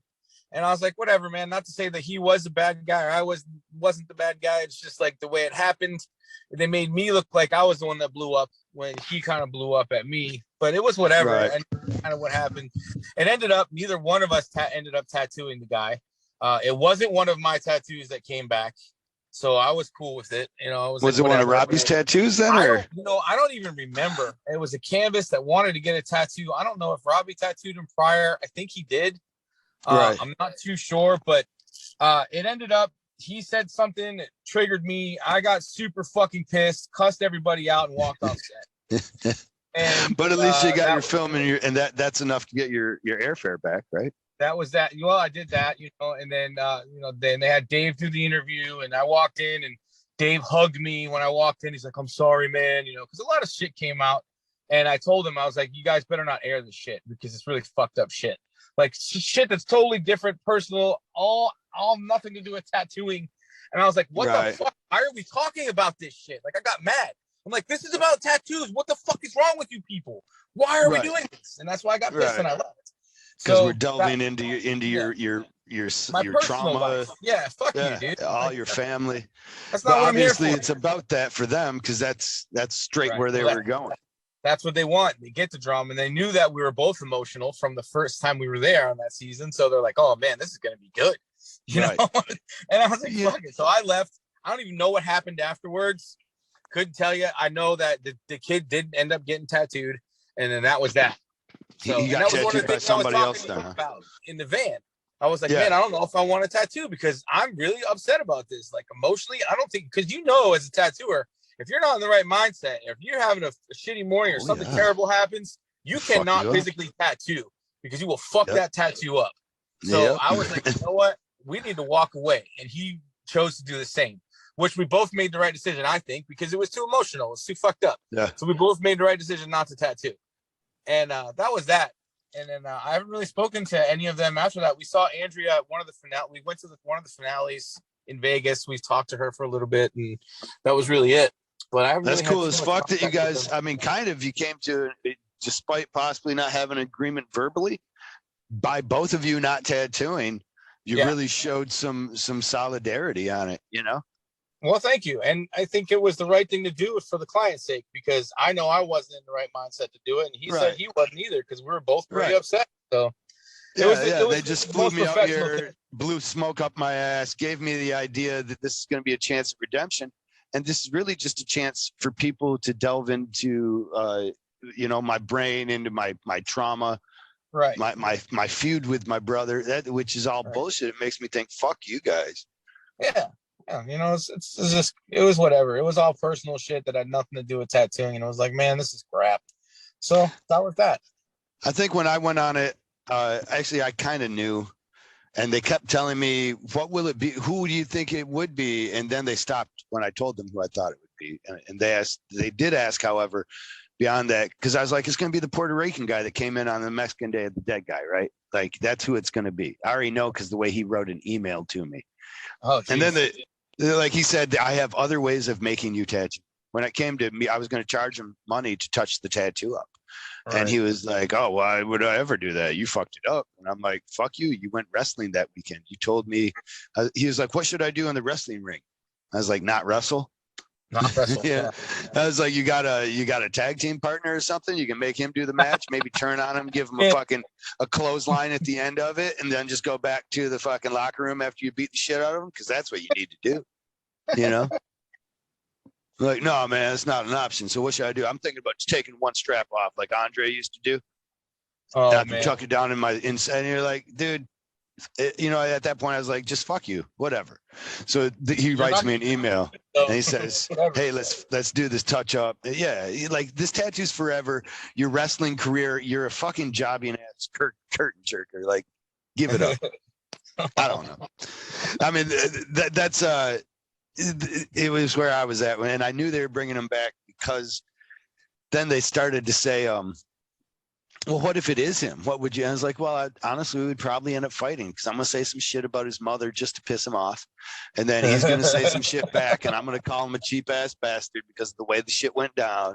And then he's going to say some shit back, and I'm going to probably try and take him out, because fuck it. Why not? Like if you guys are giving me this fucking platform that I can get violent with a motherfucker, seems like that's what you want. And what I know is, if I see him, I will know that what you want from me is violence. They're like, no, you're kidding. You're not serious, right? And I was like, you know what? That's the same shit you said to me about Nunez. When you guys asked me how I was feeling about Nunez, and I told you, and then you guys like, yeah, but you're not really going to do anything, right? Like, yeah, sure. I mean, like, I don't know what, I just agreed with you. I didn't say, you know what I mean? Like, in a perfect world, yes, I'm not going to. In a world where I have control over my emotions. Well, that's very hard to do. But at the same time, when you're there and all that shit's going on, it doesn't matter what happens, because whatever they're going to show is what they want to show. So it doesn't matter what you do, or if you're, if you have integrity, or if you choose not to. They're going to choose that one point where you decide to say, fuck my emotions, fuck that guy, whatever. And that's it. And even if you weren't talking about said person, they're going to fucking make it look like you were. So you can't win. You can't really win in that situation. I remember one time we were on the show with a girl, Allie. Hot Rod Alley. She has a boyfriend that is a big guy, and he's a little jealous. She's a really pretty girl, and he's a really protective man. He's a big. Isn't his name Monster? He's a big dude. He used to be a linebacker, and I believe he's heavily affiliated with a motorcycle club. I don't even want to say the name. I don't know anything about that. I just know he was a big scary.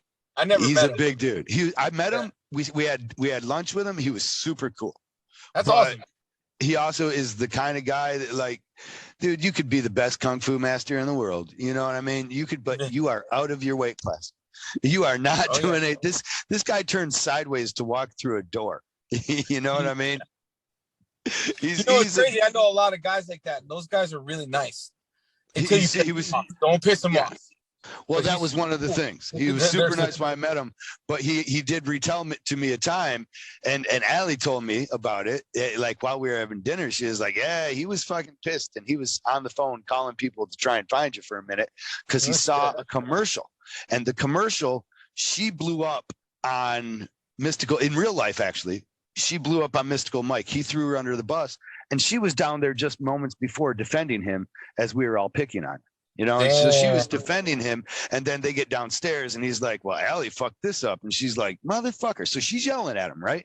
They take that, her yelling, and they take me in some kind of response, like, fuck you, bitch, when I'm talking to a guy or something like that. And then they make it look in the commercial like we was going at it.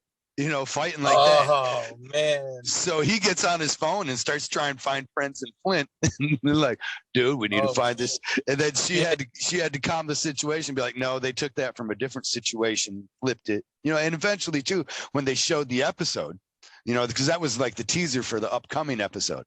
But they showed the episode, and you see where it came from. She was yelling at someone else. They completely reconstructed that so that it would look different. And I just about got my ass handed to me. Yeah, and that's scary. Yeah, well, yeah. I guess in hindsight, luckily, cool heads prevail. The tattoo gods always be protecting me, so I'm fine. Nice. But they do that. They did something similar in your situation then? You saw moments where things were cut and edited, pasted. Dude, and I mean, anytime you watch it, you can go back. It's especially, I mean, you know how it is. A lot of us know each other that have been on the show. We've all shared experiences with each other. We've all told stories to one another about how it happens, and just I've seen it a bunch of times. Without naming names or situations, like it's been where there's a conversation going on, and this person is talking to. So what it looks like the person in front of them, but where they edited it, they were talking to someone else minutes before that or after that or whatever. Right. And they just cut it back in and make it look like you said, on the commercial, it looked like you were cussing her out or whatever. And it wasn't the case. It's very deceiving. Did they do that on the lineup? When they did the lineup with us, they would get canned reactions or reactions okay, so they line you up and they say, okay, somebody just opened a hot tuna fish sandwich right next to you on the exactly what they say. Yep. Well, make believe it smells really bad. Yep. Yeah.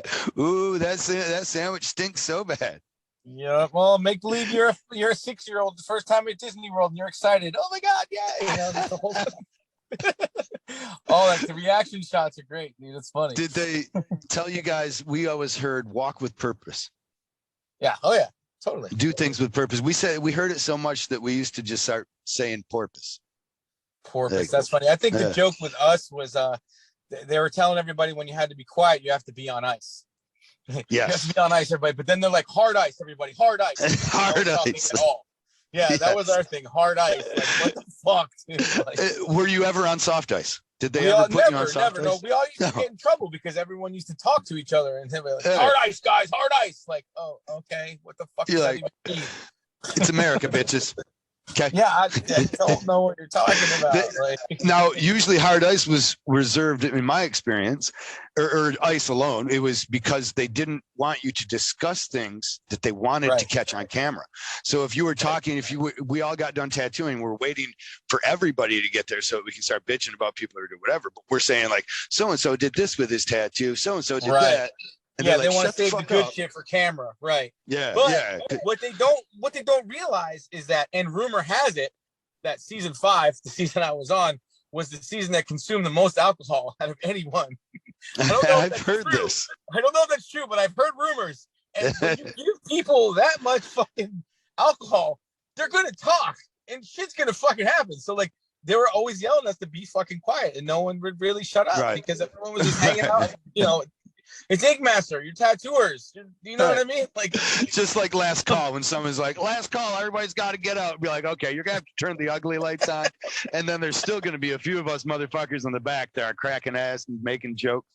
But Marshall Bennett is great for it. That fucker, like when the ugly lights turn on, he gets this almost a stubbornness. I think it's because he's a cow farmer. I don't know if you know that, but no, I didn't Marshall know. He grew up a cow farmer. Oh, he's awesome. That guy's I owe so much of my career to Marshall and his insight, and just sometimes awesome dude. Yeah, some people live like a witness themselves. Like, this is the way you should be. Why should I be like that? You wonder? Because you tell me? No, because I see it in you, and it's awesome. Yeah, like I see you enjoying life.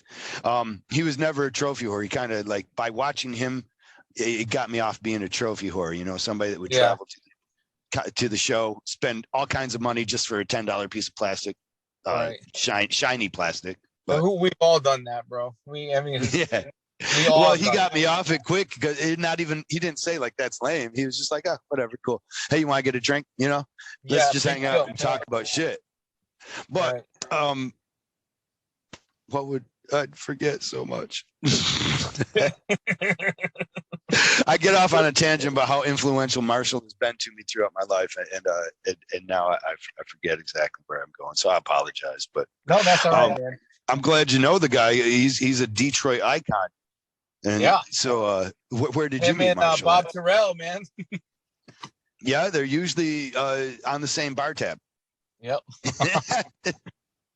Bob Terrell's cool as shit, man. Every time I see him, then I let him borrow a rinse cup one time, and then ever since that, like, we're buddies. Like, every time he sees me, what's up, Jay? You want a shot? Let's go, dude. Let's go. He's cool as shit. I want to quit drinking, but I don't know if my friends will allow me to. That's a great statement. Especially, do you still have an RV? Do you still travel all over and stuff? No, we're at home now. We're traveling all over still. I got 377 miles on a little HHR. Bro, we just bought an HHR for the shop.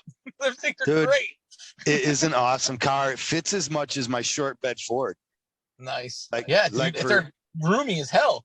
Yeah, if I go up to the Home Depot to pick up some lumber or something, I'm like, I take the HHR instead of my short bed. You know, because it's a short bed, but. Are you going to the Fayetteville convention in North Carolina in April? All American I think convention? So.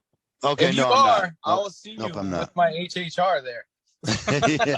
Dude, they're great for driving on the road. The worst thing about them, like you're my size guy though, they don't really fit you. Like if you got your hands on the wheel, I guess it might be a bit different, but there's like this weird elbow room kind of like, you're like, that's just a little too tight. A little bit, but you can deal with it. You know, I don't drive that every day. Right. Well, I don't ever drive. The only thing I'm really bitching about, Candy cannot handle me driving. She has to give up too much control of her life at that point. And the joke is that I've always been ready to die, and I kind of have been. I mean, I'm not really, but I'm less scared of it. Like I really trust my wife, and like there's lots of times I should have been dead. So why should I think the car is going to take me out? It could be different, right? Yeah. Well. I mean, my wife drives me around everywhere too, because she gets car sick when she's not driving, so she likes to drive. So I'm fortunate that I don't have to drive that much unless I'm by myself. That's the way I feel. Is your wife driving with you to the Fayetteville then? No, actually, because she works outside of the shop, so she'll be flying and meeting me up there. But usually when we drive, she is the one that drives. She's gonna take you guys. Are gonna take the private jet, huh? Yeah. Bougie. You're like, I'm gonna drive and she's gonna fly. There's no money saving now. No, right? Well, that's the way we always figure out. It is an HHR. It is. Yeah. And it's real close to that's Fayetteville. It can't be more than 6-7 hours for you. Yeah, it's like 7-8 hour drive, something like that. It's not bad, but I mean, honestly, the plane tickets really aren't that bad. She can't get off, as much time as we need to drive. So, she'll fly there for and come back. It's no big deal. It's cool. I like to have her there. You know how it is, man. Oh yeah, I don't understand sometimes how guys can do it without traveling with their wife. I wouldn't. One, I need someone just to keep me in direction. To keep pointing me in the right direction. So I'll get off topic. Same as I get off in conversations, I'll do the same with my day to day. Like I cannot return to the booth to do my tattoo at an appropriate amount. Like I'll be out for an hour, on a 5-minute break. Well, and you get sidetracked everywhere you go, and hey, look at this, and look, shiny things, and that, look at this. Like you totally get it, bro. It's, and what's funny is that a lot of times we go to convention, people will be like, "Oh, is Lisa coming?" And like, yeah, she's coming. Oh, cool, man. We can't wait. Like, she's cool with me. Like, yeah, come on. Oh, you could come. Yeah, man. We'll have a space for you. Blah blah. Just make sure you bring Lisa because she's cool as shit. All right, thanks. All right, cool. Second fiddle. I know that because honestly, people, I get a really good deal with Villain Arts, and people imagine it's because I was on Ink Masters, but the truth of the matter is it easily has as much, if not more, to do with the amount of work that my wife does. So people imagine that it is, my Ink Masters fame that gets me some kind of preference at those shows and why I do so many, but it's really because my wife is so involved. Yeah. What's crazy about the Ink Masters thing, and it's like, by now there's 13 seasons, so there's at least 150 maybe 200 motherfuckers that have been on the show, right? Artists, right? Yeah. So there's a lot to me, and I'm not saying it to pat myself on the back or anything like that, but when you're on that show, they give you the keys to let you in. You're there, you get there. It's your job to stay relevant and keep going. Like there's so many people who have been on the show that I don't even know, I've never heard of, because after the show they go into hiding. Or they don't want to go and be out, which is totally fine. They don't want to be in the public eye or whatever, but it's a job in itself to stay relevant after the show, because once the show is over, you have a very short amount of time to where you can shine because you're still there, and then boom, the next season comes on, and then it's like, oh shit, then they forget about you. So you have to get out there and you have to do your shit, and then you have to be likable. You have to be good at what you do. You know, there's a lot of factors in it. So it's kind of difficult to keep up with it. Not that I'm complaining by any means, because it's a really. I think you're right, and I think that's why a lot of people shy away from it. Right. A lot of people, they do shy away from the spotlight a bit as a result of their exposure with it. Someone like Caroline right now, dude. Like with Netflix. So Netflix just aired your season, and I watched it again. And I'm like, oh shit, man, what the fuck, you know? But now that gives us another opportunity to shine. Hey, now you're doing the podcast. Kudos. I woke up. I'm doing the podcast because of exactly what you're saying. Kudos. Well, I mean, that's what they said. They said, hey, keep it relevant somehow. And they thought, and I don't know, they haven't been wrong. I guess they keep showing me that people are listening. I apologize to the people listening, but I really appreciate it. People like yourself, really, I guess, like we get to see. I think that's a curiosity for people, like how much friends, how does our world interact, you know, because tattooing is pretty unique from other industries, and it is kind of tight knit in some cases, and it's kind of cliquey in some cases. It totally is. It's like a high school. And then I think that all life's like that sometimes. I really believe eventually we'll be watching like data processing masters. You know, he's like, I don't know, man. He wrote some code yesterday that was fucking awesome. Fuck, that shit is fire, son. Look, you see that code? What? And then it'll be all about the drama. They'll have two coding brothers on there that are fighting it out. Like I was coding first, and then he started coding, and he's like, I code better than you code. And I was like, fuck your code sucks. That's exactly it, dude. It's just fucking. Andre will be producing it. Different genre drama, You see many of your fellow Eskimo cousins, I'll say, because we were all fucked by the same TV show. Do you see many of your Ink Master? Because like everybody's down there around you. Cocoa Beach isn't too far away. I don't really. I see of anybody. I see Mark Longnecker and his wife. My wife and Longnecker's wife are pretty good friends, and they talk a lot. So we'll see. Just got tattooed at Longnecker's shop a few weeks ago. Oh, what'd you get? By a guest artist. I got a Cadillac badge on my knee. Awesome. By my buddy Johnny Awesome. He came from Fayetteville, and he was guest spotting there. So his last name is Awesome. He's Johnny Awesome. He goes by Johnny Awesome. Yeah, he's pretty. That's a great name. Oh my god. He actually hosts. He MCs the Fayetteville show, the All American Tattoo Convention. But Longnecker is. I'm trying to think who else I see. I mean, I talk to Jimmy occasionally. He's in Orlando. He's about an hour away from me. Right. But not too many. I mean, we're all friendly. You see each other at shows, and everyone's, you catch up and everything. And social media, you give each other a like or say hi or a message or whatever once in a while. But I don't know, man. I'm kind of I go to work every day at the shop, and I do my thing. I tattoo, and then I come home and I spend a lot of time with the family. Like I said, we go out in the woods, we hang out, we do a lot of cool shit together. Go out on the boat, whatever. So it's kind of cool, man. Like not being so much out there, just kind of chilling a little bit. But now, how's your acting?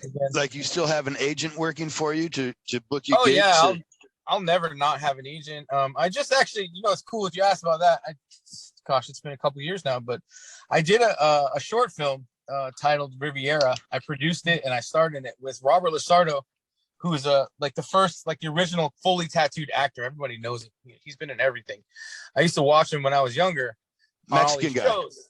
No, he's not. Though. He looks it, but he's not actually Mexican. He's Indian, or I think I know what you're talking about. Yeah, he goes to a lot of shorter guy, shows. Bald head. He always plays a gangster. Yes, he goes to a lot of tattoo shows, and that's how I met him at a convention, and then we became friends. And he actually helped me read for an audition for a TV show while we were at a convention one time. It was pretty cool. And like for me to sit there and watch him when I was younger on TV, and then be friends with him and then make a movie with him was pretty fucking cool. So what's the name of this movie? How do I see Riviera. It's called Riviera. It's a 17-minute short film. We made it for like the film festival circuit just to kind of, get out there and show people what we could do. But it's two very heavily tattooed guys, myself and Robert. And it's a situation that no one really expects. And it's completely different from what you've seen from us. Because I know I play bad guys and I get killed and murdered and kill people on TV.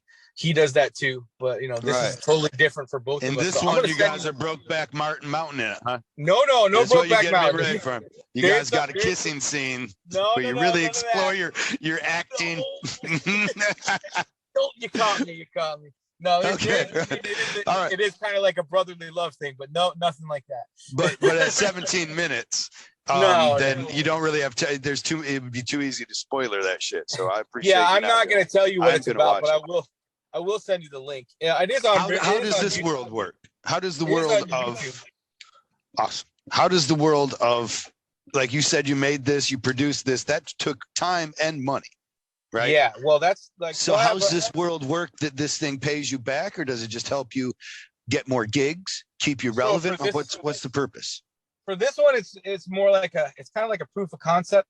Like, okay, this is what we can do with X amount of dollars. We spent our own money, myself and my two partners, one who wrote and directed the film, and the other one was the director of photography. We all put our money together.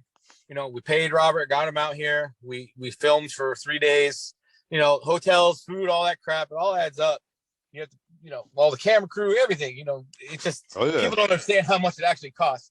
But I shot a pilot once, and I mean, it never really went anywhere, but it cost. The guy was putting it out of his pocket. Him and his two friends pretty much decided to do this offshoot show. They had a good concept, kind of, but it cost. I know it cost enough money that he was scared to do it again.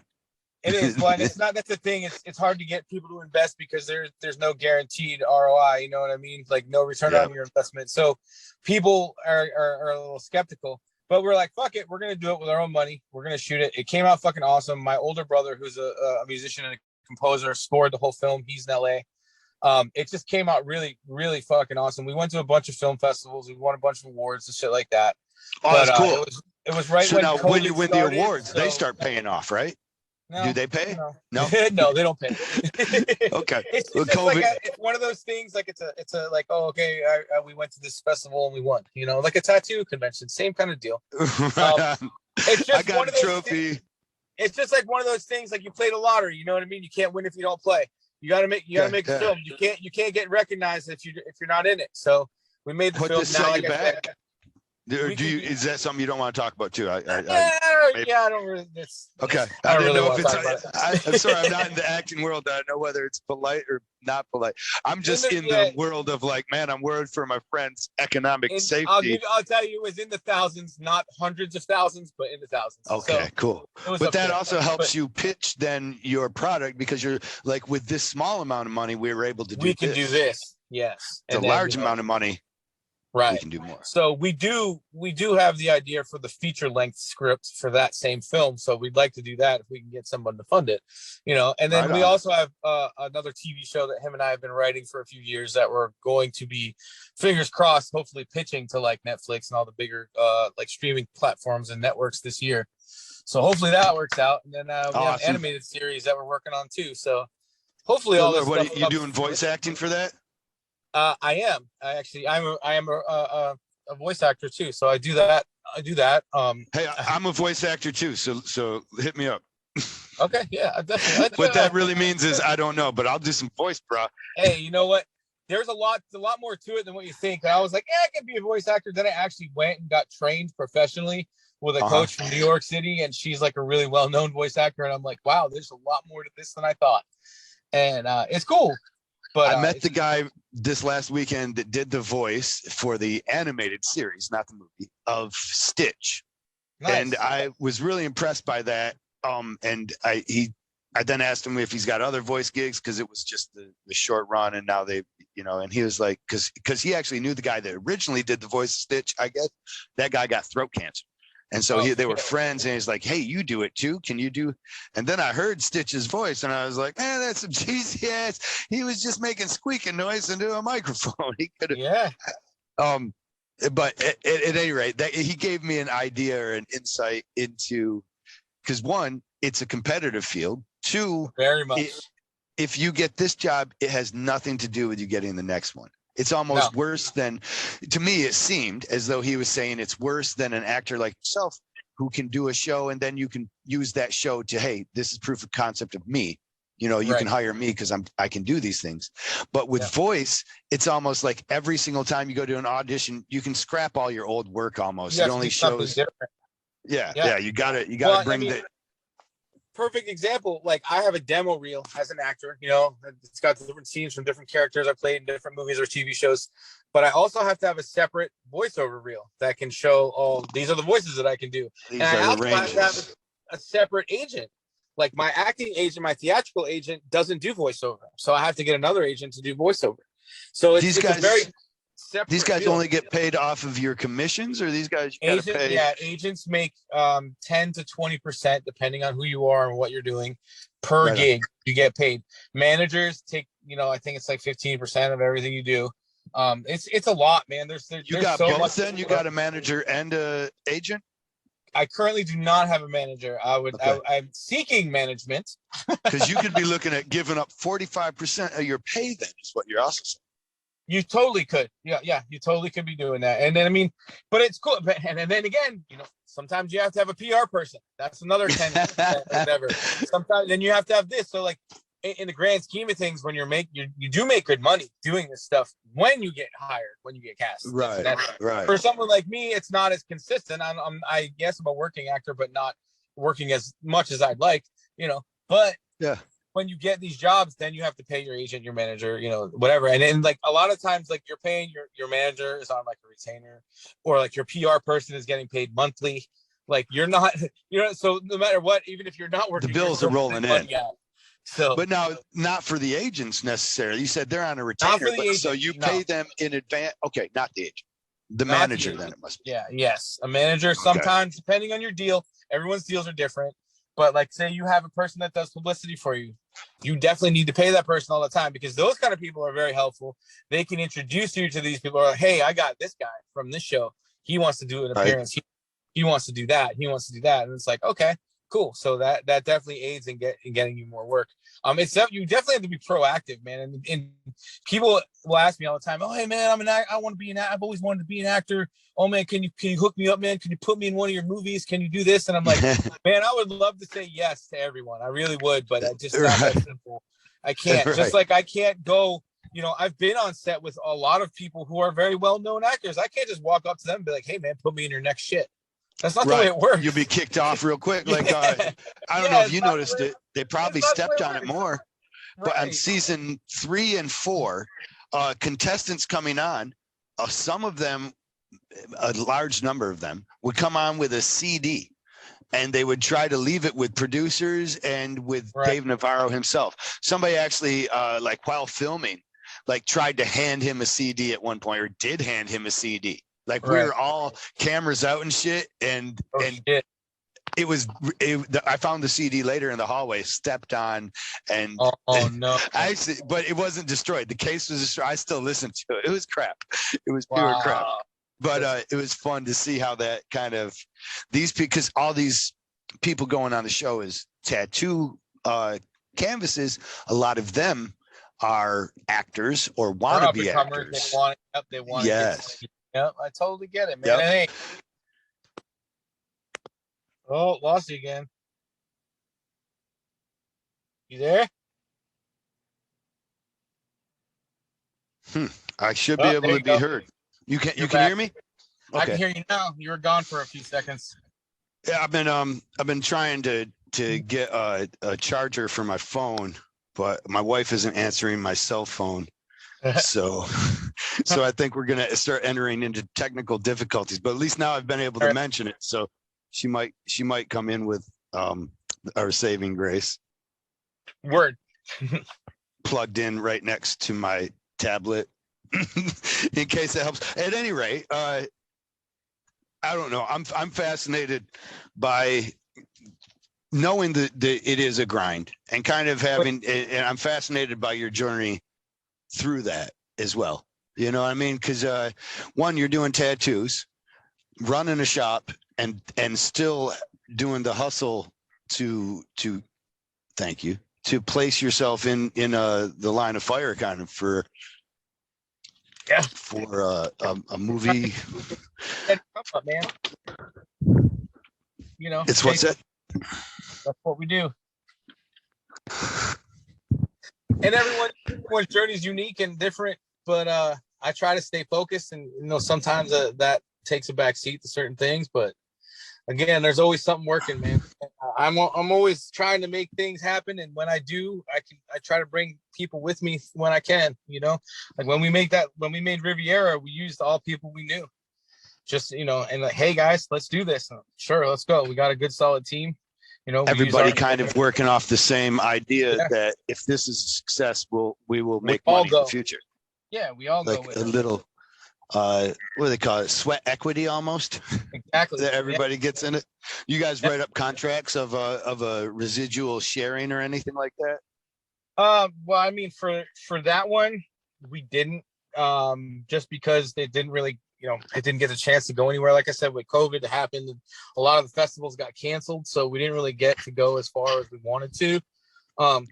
We did get it out there, and I'm probably not the greatest at promoting. I think that it's such a really good quality piece, and I've gotten a lot of good feedback from it. Like, if I did get it out there more, we might be able to see reap some of the benefits, or at least make a feature film out of it. But right, I'm not the best at promoting and social media and all that stuff, so I gotta learn how to do better at that. Well, isn't that you probably have to learn to hire then? No, almost taking from your own what you told me moments ago. You're right. Delegating fucking responsibility for people and having people do what they are good at doing. Yeah, totally.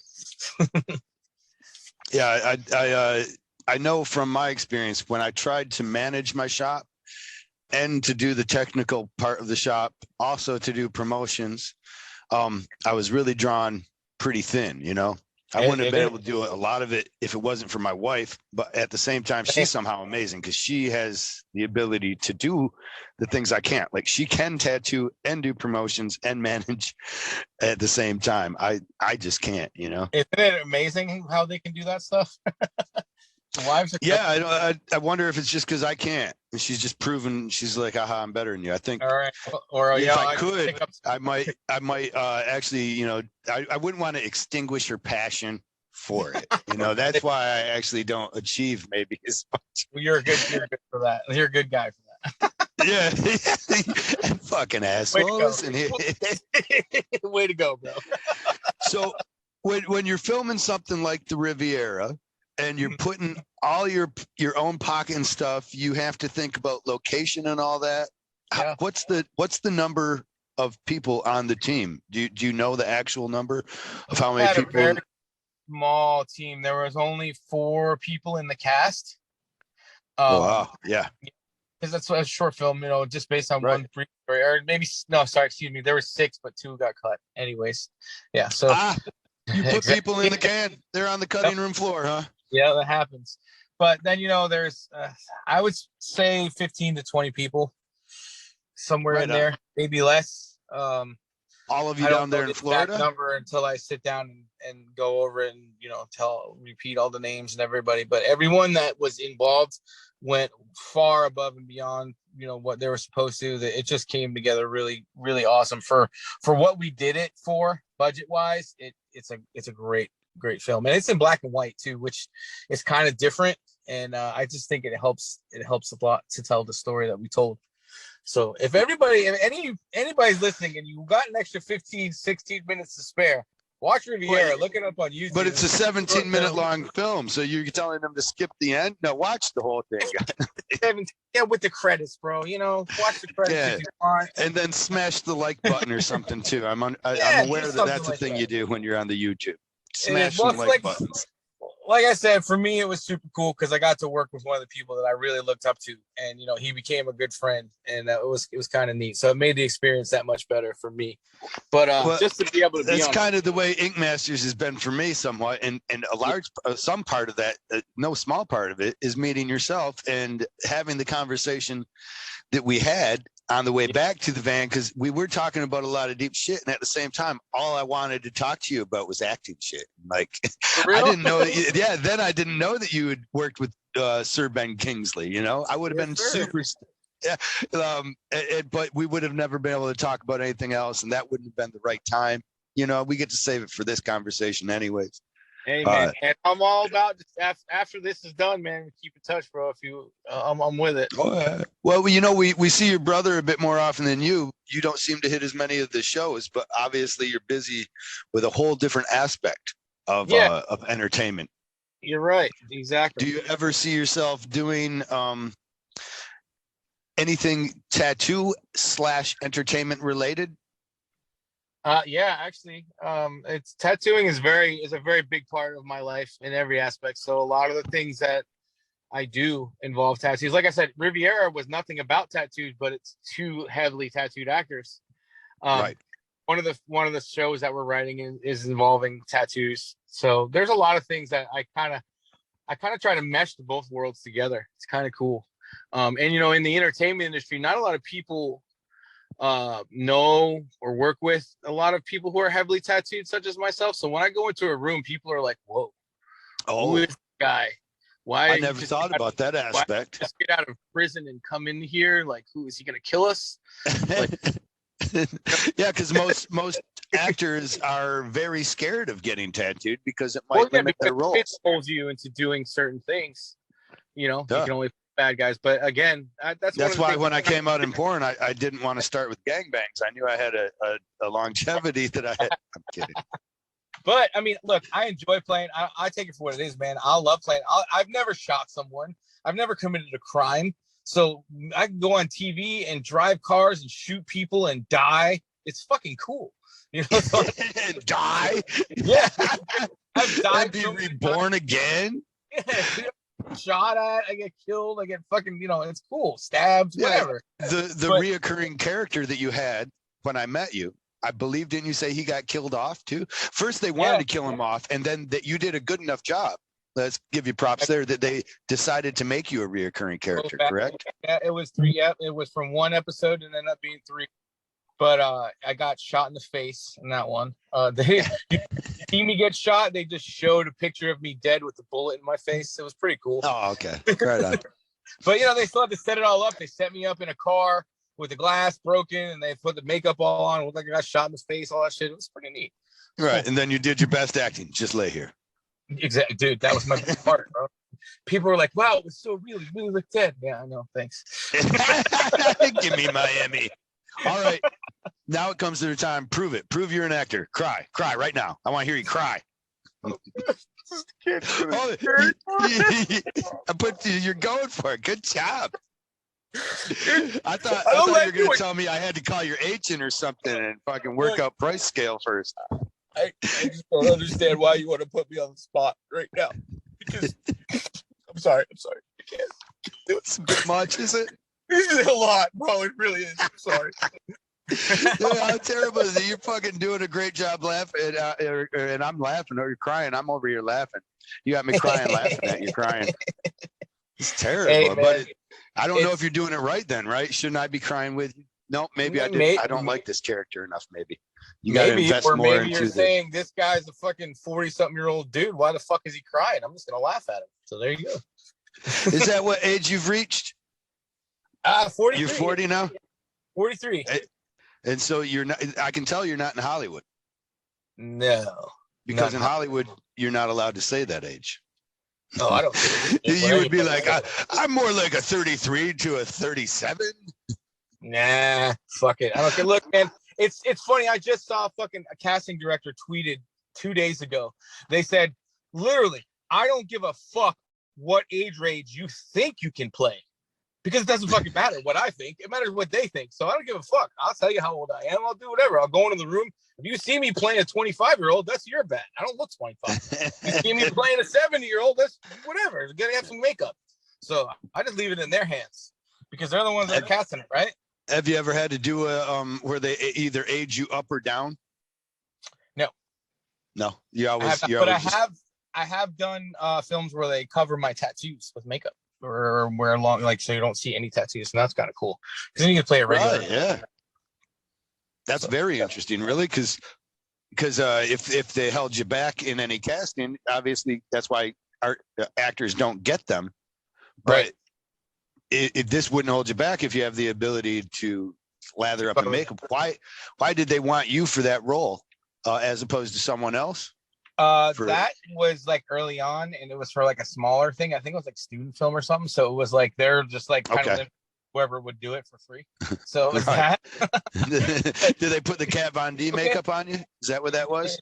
No, I just used the cheap shit from fucking Walmart and it worked great. Okay. So I was like, fuck it. I'm not spending that much money on some shit I'm just gonna wash off. So I'll be honest with you. A day in court, I got my right hand tattooed a long time ago. Yep. And I covered that up with makeup for my court appearance one time. Hey, I was like, sometimes it helps, you get the dude. It really is about a look or an image, man. I'm gonna tell you one last story. I don't want to keep rambling on, but when I went to this one audition, it was a video audition. It was for a gangbanger of Latin descent. I got a call back. I had to drive to Atlanta to do the callback in front of the director and the producer and everything. I got Are you of Latin descent? I am. I'm half Cuban. Okay. So I got there, and from the second I opened the car door, I was that character. I walked in with with the swagger, with the gangbanger. Yeah. Even the person up front, was like, "The fuck's up?" You know what I mean? Where they at? You know what I mean? Shit like that. Just stayed in character the whole time. Went in the room, did the call. Robert De Niro did. Dude, did the callback, got the part, showed up, and started filming. We filmed halfway through the day. The director comes up to me and he says, "Hey, I just want to let you know how amazing you are. You're doing such a good fucking job. I can't believe I've never hired you before." And then I was like, "Dude, no way. That's fucking cool." And he was blown away because that was the first time I broke character. I was gonna say, yeah, you broke character. And he was like, "What the fuck?" He's like, "Hold on a second. You're not Mexican?" I was like, "Nah, dude." I'm like, "What do you mean?" He's like, "Dude," I'm like, "I'm an actor." He's like, "Holy shit." He invited me to sit down and have lunch with him, which is insane. No one ever eats at the director's table. Yeah, not as the extra. Yeah, dude. No, this one was a real role. I had lines, had a fighting scene. Me and the main characters got into it like it was an actual like a reoccurring role on a fight. What that turn into? Did that turn into other roles yet or not? It did, and the guy he's fucking awesome, man. His name's Matt Nix. He did a show called Burn Notice back in the day. Okay, I think I'm familiar. Yeah, he did the show called Complications. He did the show called The Gifted, and he's cast me in all these shows. He's so awesome, man. I've got a great rapport with him. He actually, for the one I was telling you about, the Marvel one, after it aired, I posted the clip, and everyone's like, "Oh, no way!" And he went on my page and was like, "Man, when I was writing this, I was like, let's see if Jayvo can do this role. Call him up." And oh my God, knock it out of the park, and you did. And I was like, "Holy shit!" This is a big name. Like The Gifted is a big production. So there you mentioned. So am I wrong? That's like he's a high up there, successful. Yeah, he's the showrunner. He's actually taking the time out of his day to comment on your Facebook. Wow. Yeah, then mad respect for him. He's always shown me love. He's super cool. And he's been great to me on set or off. Even when I'm there, he'll text me and be like, "Hey man, I couldn't be there this time. Thanks for coming back on set. We really appreciate you." Stuff like that. Like, he's just awesome. So I was like, man, that kind of stuff, that little stuff makes me feel so good, because like knowing who he is and that's his show and it's his baby, and that he, believed in me enough to do it and be like, "Hey," thought of me while they were writing this shit. It was like, wow, no shit. This is badass. I'm guessing he's also a pretty thoughtful director as well, right? Yeah, he was the director, right? Well, I'm not sure I think he directed that episode. So what happens with some of these shows, they'll do different directors for every episode. So they'll kind of evolve. So so that it's kind of cool. You get to see different styles and things like that. But he was a showrunner for that one.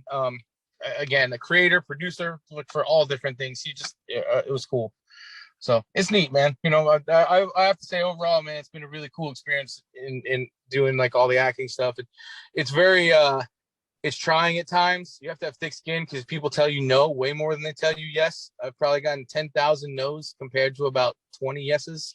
So it's like, we really haven't gone over those, but probably no need to, right? Who needs to focus on those? Yeah, and sometimes if I don't get called back for a show or I don't get the part, I'll just be like, "Fuck that show," and I won't watch it anymore. Did that recently. Have you heard the show Inventing Anna? No. I mean, not that I didn't get cast for it, but I guess it's a decent show. But the girl gets on and insults you right away. She's like, "This is my story.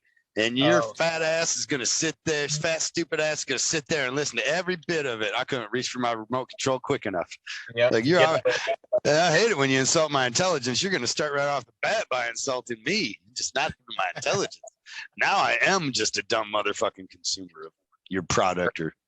But with Jayvo, I think I've stayed too long and said too much. Yeah, sorry, man. Successfully It's enough. been a while. Oh, that's actually my call. This my call thing. We tried to have a thing to end this stuff, and what was it? General J came up with the best one, which is that I haven't said too much at all. Actually, I've still got questions. I look forward to catching up with you again the next time we hang out. For sure, man. Anytime you want to come down to Florida, dude, the invitation's always open. You know, I've got a friend that works for WWE down there too, and I need to get down and tattoo him. So I am trying to make it a point to get down there. He's got a tattoo that needs to be finished, and it would be. It's the only I'm trying to get him on the podcast too, because he works for the WWE. He works for Raw. He's one of the commentators, right? So he's on screen and all that shit. But I feel like it's going to be easier to cajole him to be on the show if I'm tattooing him. You know, I can be like, no, you kind of got to. As a matter of fact, we'll set up right now. Yeah. Yeah, because we already played a little bit of the. You probably would recognize it as maybe a Hollywood game, but where you back and forth the responsibility of setting stuff up. You know, where you're like, I eventually just put it in his hands. Yeah. It's like, all right, well, you let me know when you're available. Right. Yeah. Well. Yeah. Yeah. Well, that's kind of the. Yeah, you gotta. Yeah, it's almost just establishing the hierarchy, right? Like, who wants to meet who? You know, who needs who? I need you. It's like those girls in Vegas, maybe, when you're like, well, wait a second. How bad do they want to meet me? Are they willing to pay for it? Maybe not. I'm sorry. Sorry. I was trying to make a stupid joke about every time I go to Vegas, they always got cards they're handing me. You know, the 13-year-old kid handing me a card of a half-naked woman with the nipples punched out so I can't see them, and it says, girls that want to meet you. I was thinking, well, just how bad do they want to meet me? Is it worth any money to them? It's worth. Yeah, you're falling for that shit. Hook, line, and sinker, bro. They really want to meet you. You just have to pay for them to meet you. Yeah, but it should be the opposite. If they want to meet me, seems like that's supply and demand. Yeah, but you're in Vegas, though, man. That's what they do. You mean that they're lying to me in Vegas? No. Come on, bro. No. They have enough water to drink, Kyle. It's not a mirage in the middle of the desert. At any rate. Great chatting, brother. I look forward to doing it again soon. For sure. We'll talk to you. Take care. All right, man. Take care. Bye.